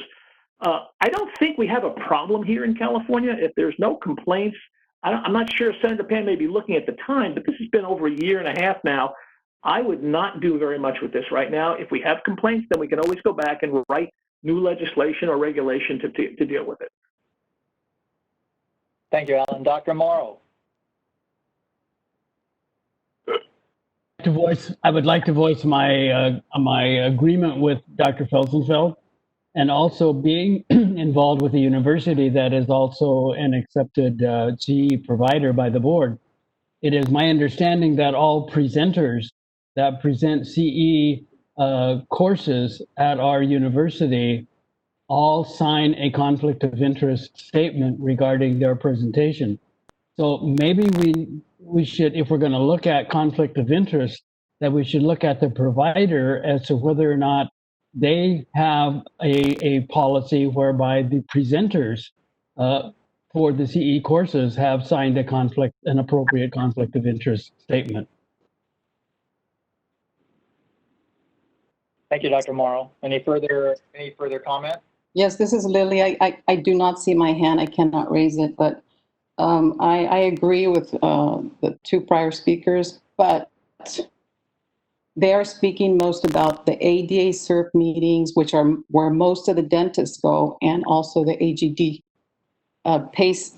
A lot of people go there too, but I attend many small meetings that are offered by specialists around the city, and they have their dental board certification for CE.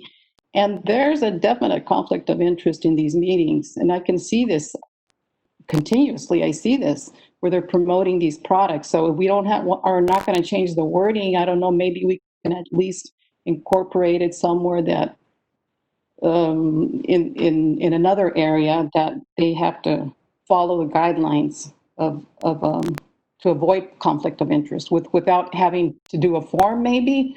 But this is an issue that I have seen, and I go to, and I also have organized many CE courses in the past, and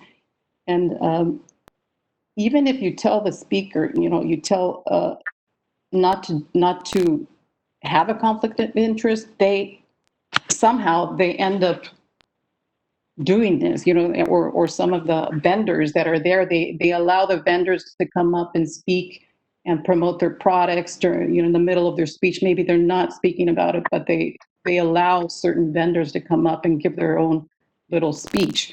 So I think it is an issue in the smaller meetings, and we need to look at this somehow. Thank you. Thank you.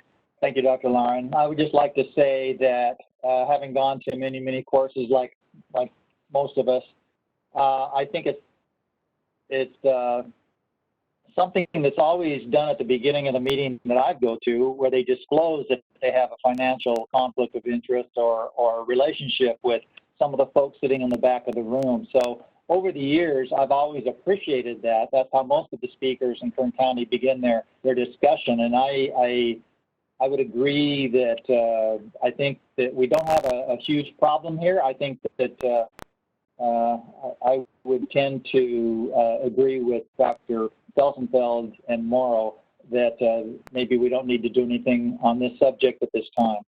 But I'd like to hear from other board members. I see Dr. Chan's hand up. Dr. Yu.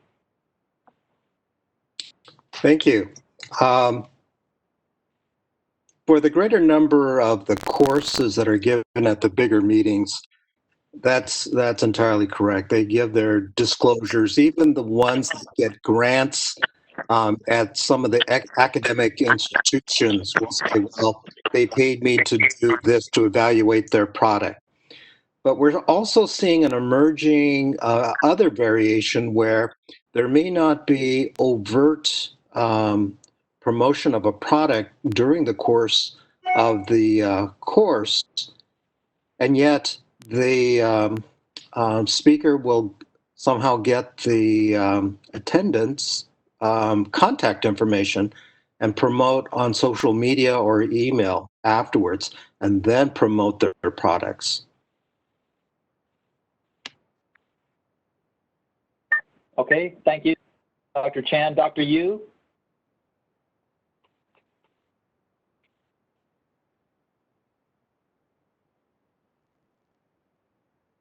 Dr. Yu? Sorry. Yeah. Okay. I just wonder about whether you have any guideline for the CE provider to provide course to foreign dentists in different countries.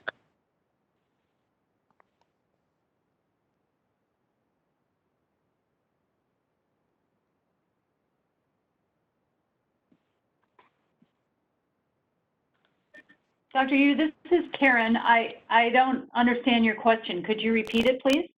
Okay. I'm just wondering whether there's any guideline for the board for the CE provider to provide course for foreign dentists in foreign country. Do we have anybody on the staff? So Karen, this is Gabe Nevin. We currently have out-of-state courses, and that is part of where we accept PACE and CERP provider courses. And the requirements for that are found at 1016I1I and I1B, and they just speak to continuing education courses presented outside of California by a provider not approved by the board, and it allows a process for petitioning the board for consideration of the course. And to that end, it doesn't specify whether or not that could be in a foreign jurisdiction. So my assumption is that it would be acceptable to have it in a foreign jurisdiction so long as it applied and met the rest of the requirements. The reason I ask this question because I did understand some organization try to provide medical course to foreign countries, to foreign medical doctor. And of course, I mean, the main purpose is to make a lot of money through this. And so for the dental board, maybe we can look into this in the future to put some guideline in it. Dr. Yu, this is Karen. I will contact you after the board meeting to get more information about this comment. Thank you. And Dr. Stewart, before you recognize Ms. Burton, I just wanted to follow up with Dr. Laren. We found that through our CE audits that some licensees submit a lot of continuing education that actually is not accepted in the CE audit because it's not by PACE or CERP providers or a board-approved provider. So do you think that some of those courses you're going to are board-approved providers?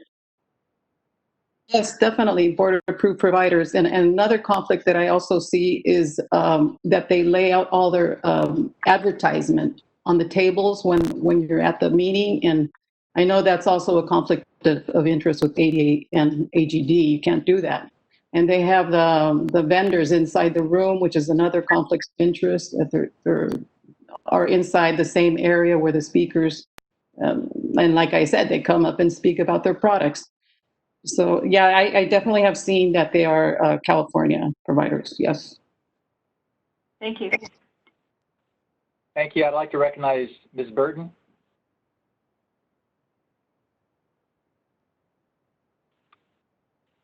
I would like to suggest that this is a solution in need of a problem. Until Dr. Pan raised this question, I don't believe that this is something that in my time on the board has ever come before the board. So I would like to suggest that there is not something that we need to do right now.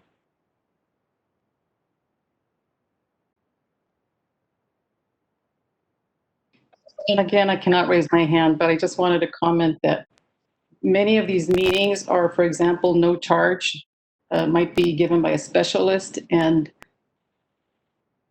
of course, the people are not going to complain. They're not going to complain, but they're not going to call the board. All this is given out to them free. They get the free products. They get the advertisements. So you're not really going to see that because they're happy just getting the CE credits. So I just wanted to mention that.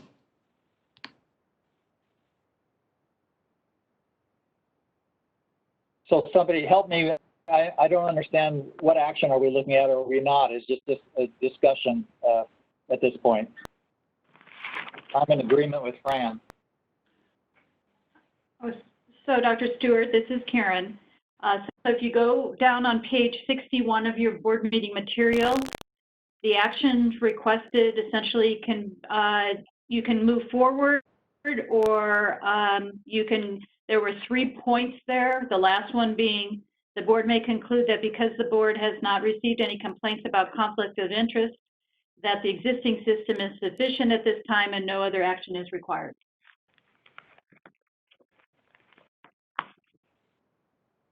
I would like to move that as a motion.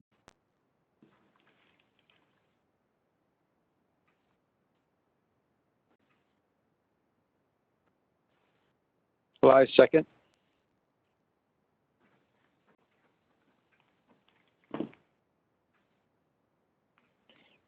So let's go back to, we have a motion and a second. Let's go back to board member discussion. Any further comments? Fran, I see your hand up.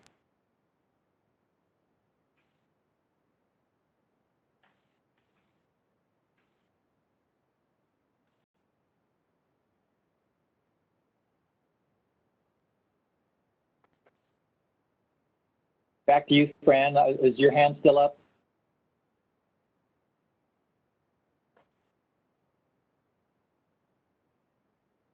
Any further board member comments?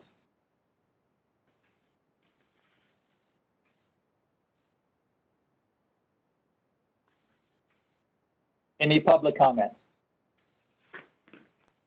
This is the moderator at the direction of the board. I've opened up the Q&A feature for public comment. Members of the public, if you would like to make a comment, please click on that icon with a question mark within a square located at the bottom center of your WebEx screen.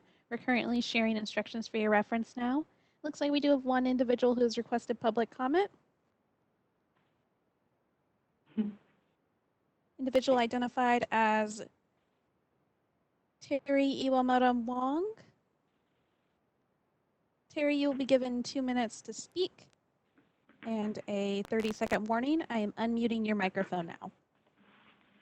Hi, Terry Iwamoto Wong with the California Academy of General Dentistry again. I just wanted to make a comment in relation to Dr. Laren's comment. For PACE, my husband was the council chair of PACE as well as the division coordinator for dental education at AGD.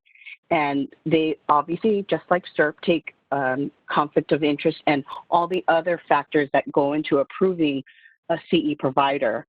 They take it very seriously. And AGD even has in their budget to send auditors to, like a special surprise audit to make sure that courses are being done with, in accordance with PACE guidelines. And as California also gives PACE providers approval status for local, just California CE providers. And I do attend many, if it's a Zoom webinar or others, and even my board members. I mean, some people call me the PACE police, but whenever I go to one, I make sure that they follow the policies and procedures, and I will write them a warning letter. I don't know if SERP does that or CDA or whoever does the California part of it, but I just think that we do a pretty good job, not saying we do the dental board's job, but we do a pretty good job of quote unquote policing our providers. And we take the conflict of interest very seriously. That's all I have to say. Thank you for those comments. Any further public comment? This is the moderator. It looks like there are no further requests for public comment. Would you like me to close the Q&A feature? Yes, thank you. Right, the Q&A feature is now closed. Thank you. Board Secretary, would you please call the roll and record the vote? Yes, this is Joanne Pacheco. Can you hear me? Yes. Agenda item number 10B, motion by Stewart, seconded by Lai. Sorry to interrupt. Yeah. Moderator, can we do a mic check for Ms. Burton? I think she dropped off. Yes. Board Member Burton, if you could please unmute your microphone and do a quick mic check. Just as a reminder, because you are doing the phone audio connection, you will have to mute and unmute on your computer.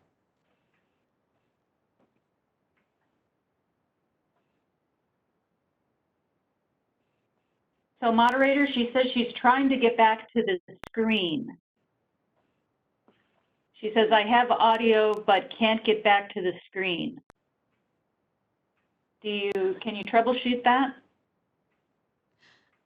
Let's see. Let's see if we can pull up the troubleshoot slides. But when she says she doesn't, I don't have that screen. Pahua, could you get on, could you contact her by phone and find out what she needs, please?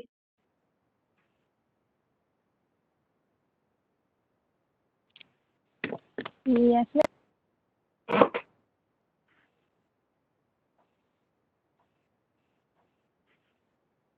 If her WebEx screen has frozen, she may want to try to leave the call and rejoin. Thank you. I think Pahua will try to get that to happen.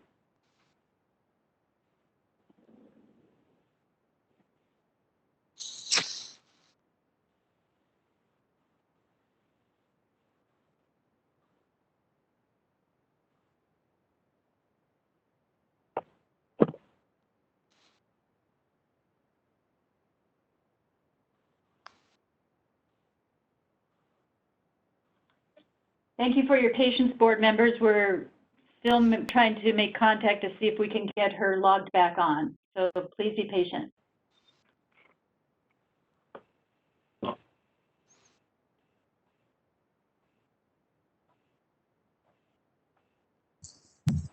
In the meantime, for Joanne, just a reminder to raise your hand. It's down at the bottom on the right-hand corner. Yes. So I know, because I remember you having an issue last time, and I thought it was because you were hitting the wrong thing. It's super, super tiny. Yeah, no, you know what? I do not have the hand on my screen. I know exactly where it's at, and I've used it. Sorry, wrong. Yeah, I couldn't remember who was having difficulty. Yeah. That is me. I do not see a hand there anymore. It was there earlier and it's disappeared. It's all black. There's no hand. Thank you. Do you see the participants? Yes. This is Fran Burton. I'm back. Yay. Okay. Welcome back, Fran. All right. And it's Here we go. Agenda item number 10B, motion by Stewart, seconded by Lai. Motion details the board has concluded the existing system is sufficient, therefore no action is required. I'm going to call the roll. Burton? Burton, aye. Burton, aye. Chan? Chan, aye. Chan, aye. Felsenfeld? Felsenfeld abstain. Felsenfeld abstain. Lai? Lai, yes. Lai, aye. Laren? No. Laren, nay. Nay. Mackenzie? Yes. Mackenzie, aye. Medina? Aye. Medina, aye. Montel? Montel, aye. Montel, aye. Morrow? Morrow, aye. Morrow, aye. Olage? Olagi, aye. Olagi, aye. Pacheco, aye. Stewart? Stewart, aye. Stewart, aye. You? You, yes. You, aye. Motion passes. Thank you. Thank you. Thank you, Joanne. This might be a good time. I apologize, it's 20 minutes past 12, but can we take 30 minutes and get a little nutrition and then come back and finish the meeting? Sounds great. Thanks. And we're on our lunch break for 30 minutes, and thank you so much. Thank you. What time do you want us back? Give us time.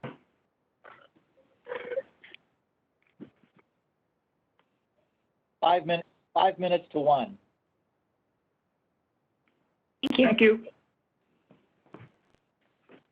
All right, this is the moderator. We'll be returning at 12:55. I'll go ahead and mute all the board members' mics just to make sure we don't have any background noise happening while we're on break.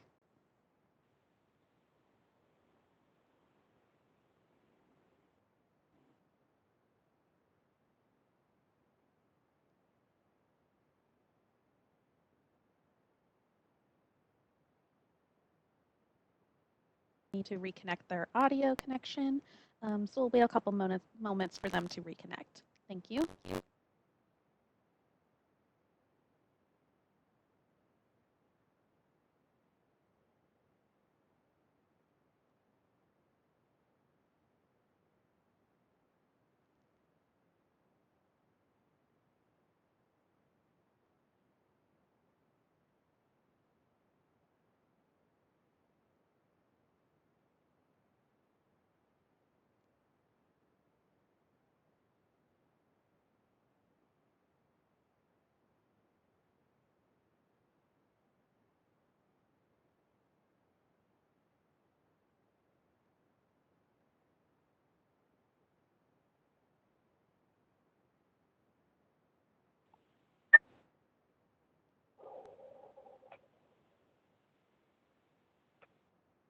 All right, I think it's time to get back to work. Everybody have a little nutrition?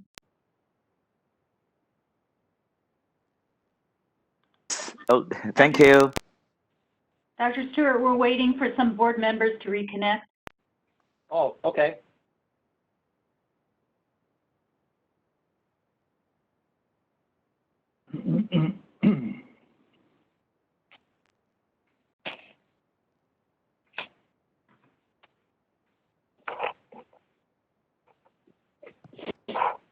Great, this is the moderator. Looks like we have board member Burton back on.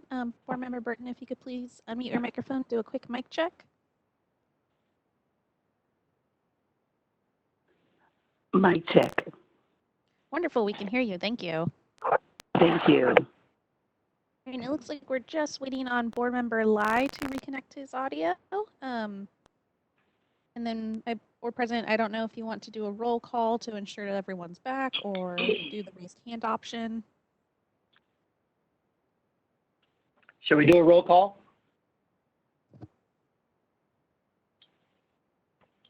Joanne Pacheco, secretary here. I'm ready. Dr. Stewart, Michael Knud's board counsel, I think it is a good idea to do a roll call to make sure we still have quorum. Thank you, Michael. Let's go ahead, Joanne. Let's do a roll call. Thank you. Okay, roll call. Burton? Burton, aye. Burton, present. Chan? And aye, present. Chan, present. Felsenfeld? Felsenfeld is here. Present. Lai? Dr. Lai? We'll circle back. Dr. Laren? I'm here. Laren, present. Mackenzie? Here. Mackenzie, present. Medina? Present. Medina, present. Montel? Present. Montel, present. Morrow? Morrow, present. Morrow, present. Olagi? Olagi, present. Olagi, present. Pacheco's present. Stewart? Stewart, present. Present. You?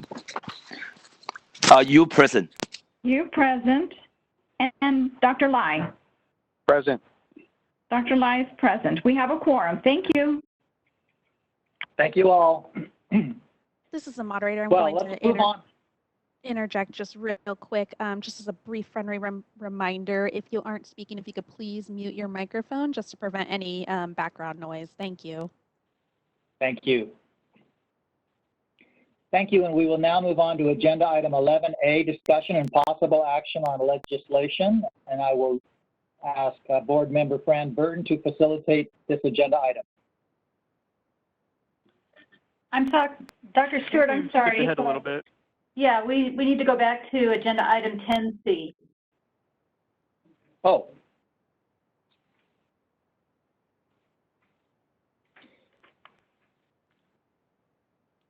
C.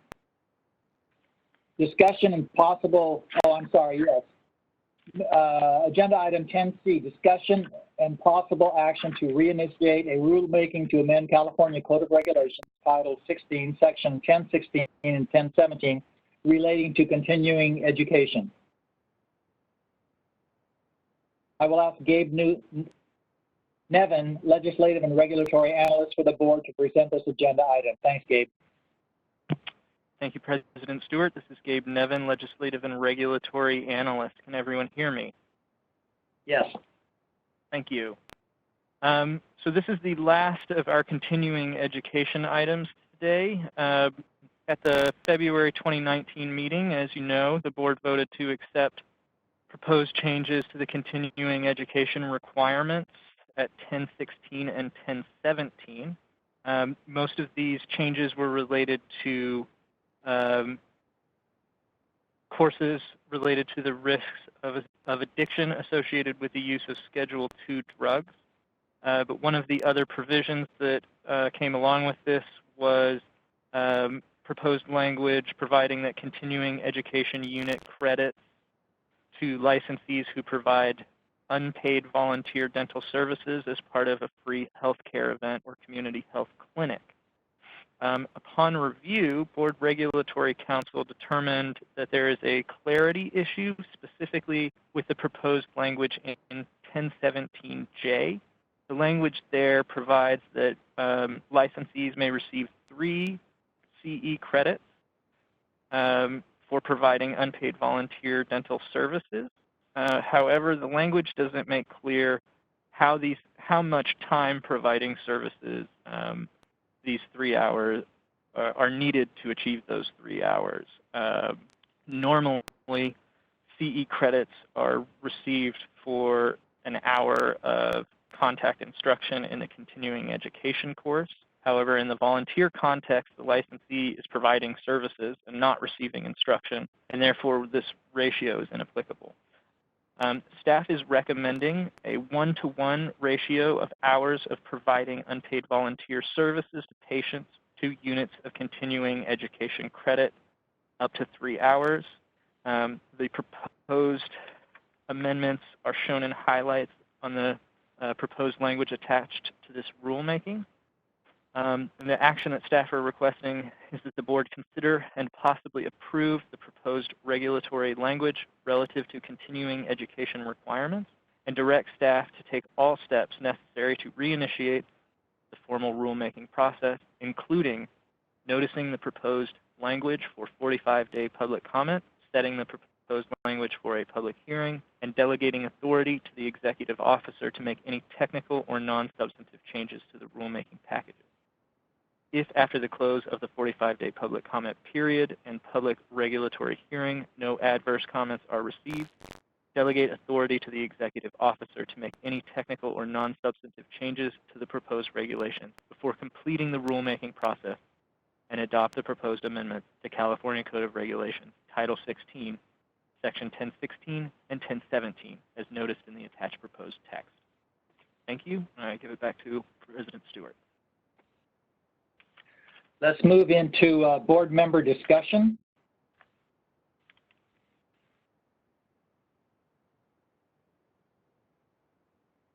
I see Dr. Chan. Thank you, Dr. Stewart. With regards to the community service, just for clarification, on page 71, at the bottom, 2 says courses and actual delivery of dental services to the patient or community. Just for clarification and just to be on the record, it's considered a core continuing ed for the for participating in like a health fair. Is that correct? Because it's not described in it.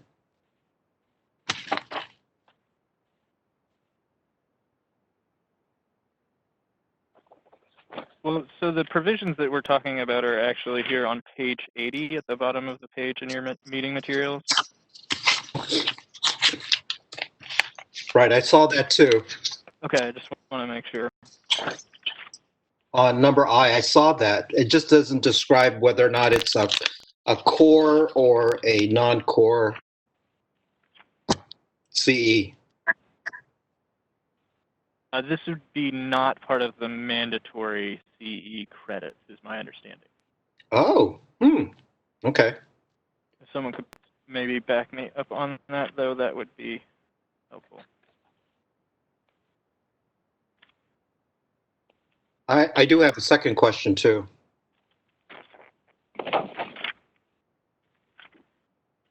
Hi, Gabe, this is Michael Tenoth, legal counsel. I was just going to add that these credits would not satisfy the mandatory courses that are listed in the section. Oh, that's interesting. Okay. Should that be clarified somewhere?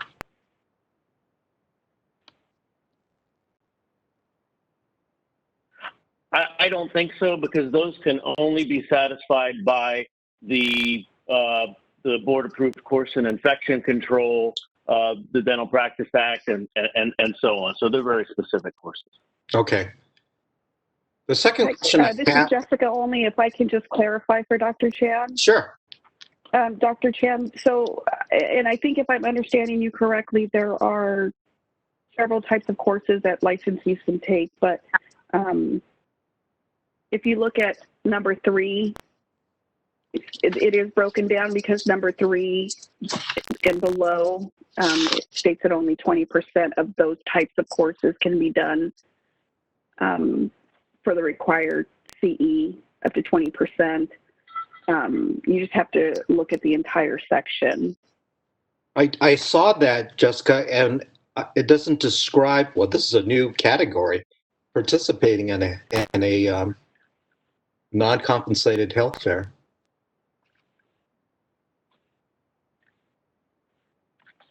It's not specifically described. That I couldn't find it.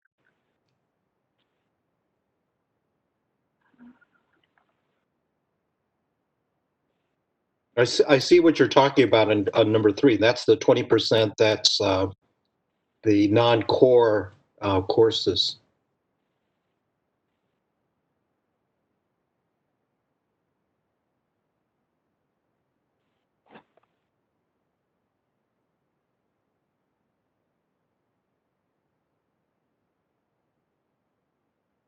Should I go to my second question while you're looking at that? The second question is, given the prior 2 agenda items, does the entity that issues the or verifies the attendance or verifies the CE, is it described where they have, the provider has to be SERP or PACE?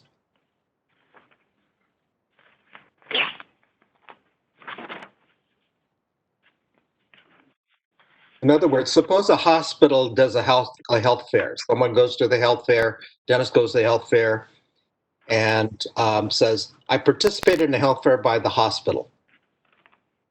But the hospital may not be a provider.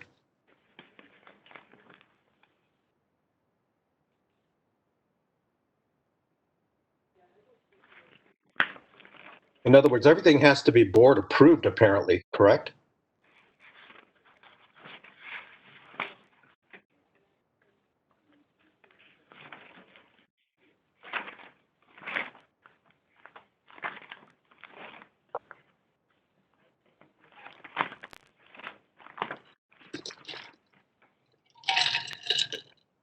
This is Michael. Did we lose Gabe? I don't know. Yeah, sorry, I'm here. And unfortunately, I don't have an answer to that question in terms of how we're going to expect the volunteers to be demonstrating or proving up the hours that they spent there, because we usually have a certificate of completion. But I would think. And then the additional step is a board-approved one. In other words, the process seems to you need to have some approval type before you engage that in order to be issued the continuing ed, correct? Or So this is Michael. I want to defer to Ms. Rogers on this because this is a regulatory matter. But what I see happening here is credit being provided for hours in lieu of actually having a class. So I don't think that the hospital wouldn't be, if the hospital's putting on a healthcare event, they wouldn't be teaching a class. They just spent the hours at the event, and whatever the board wants to require to prove that, they get it, and they give them the hours of credit. so it has to be a board-approved provider, correct? Well, no, they would just be attending an event. Right. Because these would not be courses. That leaves a lot of latitude there.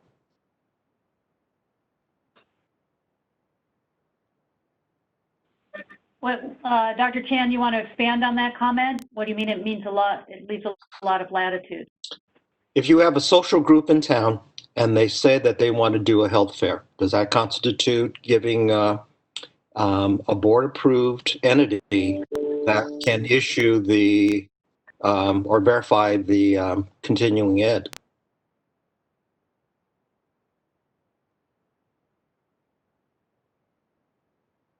It just appears that whatever we have for approval of courses or continuing ed, it has to have board approval. We went through some discussions with the question of the basic life support and who could do that.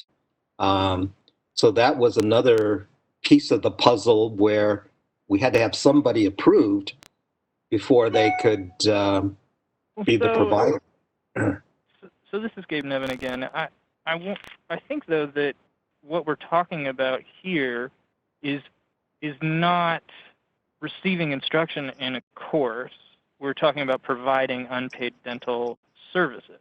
Correct. And so there, you know, it's someone who is already licensed. So there's not the same provider approval formula happening. We just have providing services, and you would maybe need a witness to do that, but in theory, it would be enough to just ask them to ask a licensee to certify under penalty of perjury that they provided the volunteer services. It seems to. I don't think that there needs to be an entity that is approved to do a volunteer health care service in order for a licensee to certify that they did that, or to have a witness certify that they did that. It just appears on the surface to have a gap here. Anyone could certify that they attended something and then claim the 3 units. But it just seems to be a gap.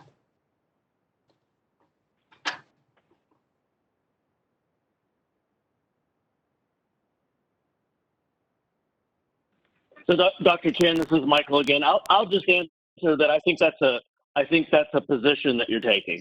I don't think that's a legal question at this point. And this is Karen. I'm going to chime in also. Thank you for your comments, Dr. Chan. I don't recall you making that when this language was actually discussed back in February of 2019. So today, I appreciate your comment, and it'll be up to the board whether they want to move this package on despite the comments you've made. But today, you're primarily looking at what's highlighted in yellow on page 80. Okay. Because the rest, or the idea that licensees who provide dental patient care, unpaid volunteer, theoretically was already discussed. Though I don't, as I say, I don't recall you making that comment when we discussed this package earlier. So just a reminder to board members, the package essentially was approved to move forward and only has come back for some, to be reinitiated because the DCA legal regs unit indicated there was a part that needed further clarification. Understood. And Dr. Stewart, it looks like there's some additional hands up.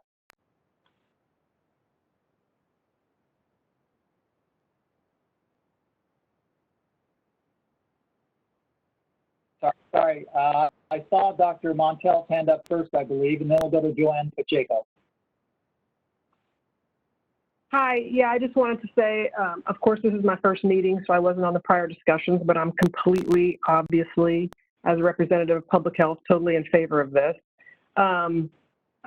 especially if you have knowledge of what our dentist shortages are in our underserved areas.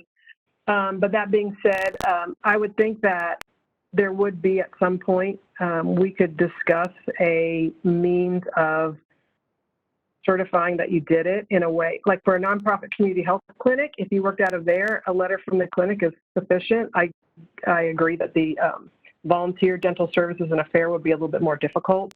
But as far as the unit per unit hour, which is what I guess we're discussing now, I just want to say I'm for that, and I really appreciate that, and I think it's going to make a big difference in us bringing together the public health face and bringing it together with the private sector, which has always been something that we've aspired to do. I think this is a giant step forward in that direction, and I thank you for that. Thanks. Thank you for those comments, Dr. Montel. Joanne Pacheco? I just wanted to second what Dr. Montel said. I'm in support of this, and there is a checks and balance. When you go to renew your CE provider number, you have to disclose everything that you gave credit for. Thank you, Joanne. Thank you. Okay, further board comment? I make a move that we accept the proposed language. This is Lilia. Dr. Morrow has his hand up. Yeah, I don't have a hand. I don't have a hand. Sorry. Thank you. Just a question that I have. For an organization to hold a free healthcare event in California that includes the provision of dental treatment, do they not need to apply to the dental board for a permit for that?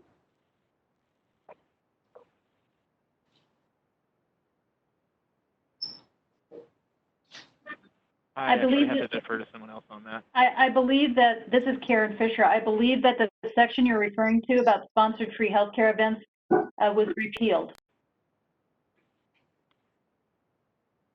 Okay, thank you.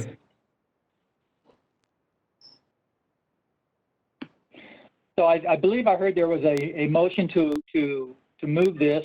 Am I right? I'm sorry. Yes, thank you. Ms. Burton has her hand raised, Dr. Stewart. I see it I was now. going Thank to you. move this item. Hi, I was going to move this item. Okay, you can see. How about seconding? I'm sorry, I do not have a hand to raise, but I have initially moved it. Yes. We'll accept Dr. Okay. movement and Fran second. Okay. If that's good with you, Fran. That's fine. Okay. Then further board member comment.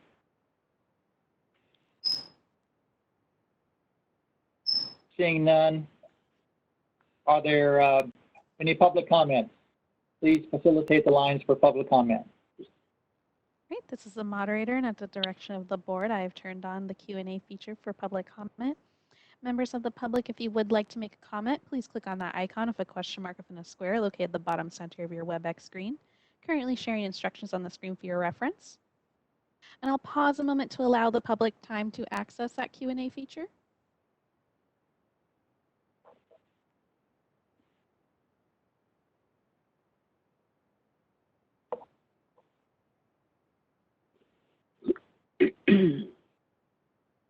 All right, this is the moderator. Looks like at this time there are no requests for public comment. Would you like me to close the Q&A feature? Yes, and thank you. All right, the Q&A feature is now closed. Thank you. Board Secretary, will you please call the roll and record the vote for this agenda item? This is Joanne Pacheco. Can you hear me? Yes. This is agenda item 10C, motion by Laren, seconded by Burton to accept the proposed language directed by staff. I'm going to call for the vote. Burton? Burton, aye. Burton, aye. Chan? Chan, aye. Chan, aye. Felsenfeld? Felsenfeld, aye. Felsenfeld, aye. Lai? Lai, yes. Lai, aye. Laren? Yes, Laren. Laren, aye. Mackenzie? Yes. Mackenzie, aye. Medina? Aye. Medina, aye. Montel? Yes. Montel, aye. Morrow? Morrow, aye. Morrow, aye. Olagi? Aye. Olagi, aye. Pacheco, aye. Stewart? Stewart, aye. Stewart, aye. You? UI. Motion passes. Thank you. Thank you, Joanne. All right, let's now move on to agenda item 11A, discussion and possible action on legislation. And I will ask board member Fran Burton to facilitate the agenda item. Okay. If you have your agenda before you, the dental board has been tracking the list of bills that are before you related to professions and vocations that impact the board, the Department of Consumer Affairs, Healing Arts boards, and their respective licensing boards. So in this list before you, I am not going to ask Mr. Nevin to present each one because you see the positions that we've taken prior, but there are a few here that have been amended. I'm going to ask him now to discuss those. Thank you, Fran. This is Gabe Nevin, Legislative and Regulatory Analyst. Can everyone hear me? Yes. Yes. Thank you. So I'm just going to be presenting updated bills, although I will mention briefly that AB 1998 was recently on for hearing in the Senate Business Professions and Economic Development Committee and did not have the votes to get out of that committee. We have minor updates to AB 2113. This one was amended as to its title and to provide consistency with federal law as to the distinction between asylum and political asylum. The previous version of the bill mentioned that the expedited licensing services called for in the bill would be available to political asylees. Based on the federal law, though, there's no such thing as a political asylee. There are asylees, and one of the reasons that asylum can be granted is for political discrimination. So they're just clarifying that all asylees are eligible for this. SB 1474 was also amended. This amendment removes a previous provision which would have listed dentists as laboratory directors. The purpose of this provision was going to be to allow dentists to oversee or perform some COVID testing. And the word that we're getting from the authors and the legislature is that it has been determined that it would be easier to use an executive order or another procedural or legislative method to have this provision passed, and so they're going to abandon it in this legislation. So that brings us to AB 2028, which was amended. Members will remember that this bill had originally was going to impose a 10-day a deadline of posting the meeting materials for board meetings 10 days in advance of the meeting. The board took an opposed position on that. The bill was later amended to reduce that deadline to 48 hours, thereby requiring that the meeting materials for board meetings be posted to the internet website 48 hours before before the meeting itself, or no later than the first business day after materials are disseminated to the board members. The bill has been amended, and it purports to go back to the to change the 48-hour. Excuse me. It purports to require that the materials be placed on the website 48 hours in advance of the meeting. However, because of a drafting error, that subsection is actually swallowed by another subsection, which requires that the meeting materials be placed on the website 10 days prior to the meeting. So even though the bill as drafted, the intention was to create a 48-hour deadline, because of the language that was used, there is actually a 10-day requirement. This bill was on for hearing today. I believe I received a message, though, that that hearing was changed to the 18th. And so the authors are aware of the problem with the language, and we expect them to update it, but we do not have any indication of how exactly they will be updating it. So we're not recommending that the board change its position. The board's taken two opposed positions on this for both the 10-day and the 48-hour iteration of the bill. And staff is going to continue to monitor this as we expect it to be amended, but at this time we're not recommending any further action. And that concludes this presentation. I pass it back to President Stewart. Now, I am going to ask. Member Burton. Okay. There you go. I am going to ask if there are any board member comments on any of these measures. And I don't see any hands. Are there any public comments? This is the moderator. At the direction of the board, I have opened up the Q&A feature for public comment. Members of the board, if you do, sorry, I apologize. Members of the public, if you have a comment to make, please click on that icon of a question mark within a square located at the bottom center of your WebEx screen.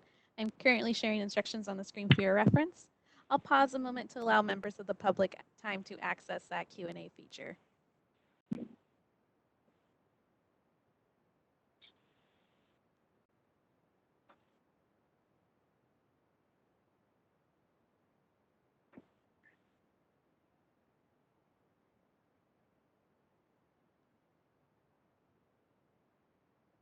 All right, this is the moderator. It looks like at this time there are no requests for public comment. Would you like me to close the Q&A feature? Yes, please. All right, the Q&A Fran, feature is now closed. Fran, I'd like to ask a question, please. Yes. I was trying to move to my little hand and I didn't do it in time, but I'd like to go back. I'd like to go back and ask you for clarification on SB 1474, the omnibus bill. Would you help me understand where we are with that and your comfort level that we have made we have the right stand on SB 1474? As you know, and as I had explained, omnibus bills are presented as bills that don't have any opposition in them. We are opposed, and we are still opposed to the sections that we outlined in our earlier letter. And so even though the laboratory director's list has been excluded, we still have some issues with this. So our opposition still stands. Thank you. I appreciate that, Claire. I appreciate hearing that. Thank you. Any other questions?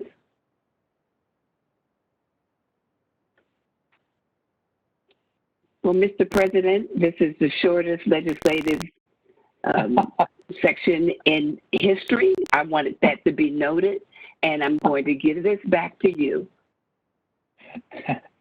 So noted, Ms. Burton, and we appreciate you so much. Thank you. We will now move on to agenda item 12, board member comments on items not on the agenda. Are there any board member comments on items not on the agenda?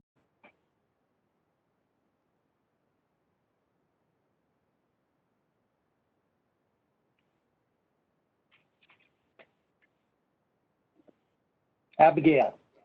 Yes, thank you. I just wanted to get, I know that there was an anonymous email that we received, and typically, you know, I'm also part of the school district, and we always get updates on what we're doing to secure our staff are being safe, especially during this time of COVID-19. I would like to see if there was a report that we can get regarding employee safety. And what we're doing. I know they were able to give us a somewhat of a report, but I would like to hear from the employees themselves as well. And that's basically it. Thank you. Thank you. Okay. Any other board member comments on items not on the agenda?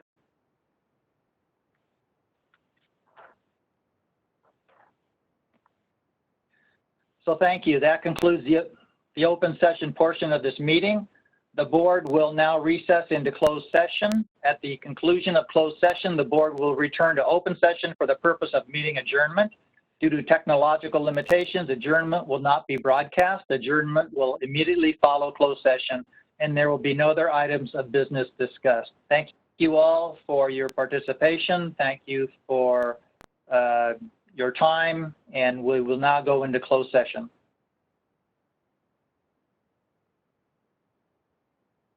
All right, this is the moderator. We'll be moving over into closed session. I will be expelling all attendees and we'll be locking the session.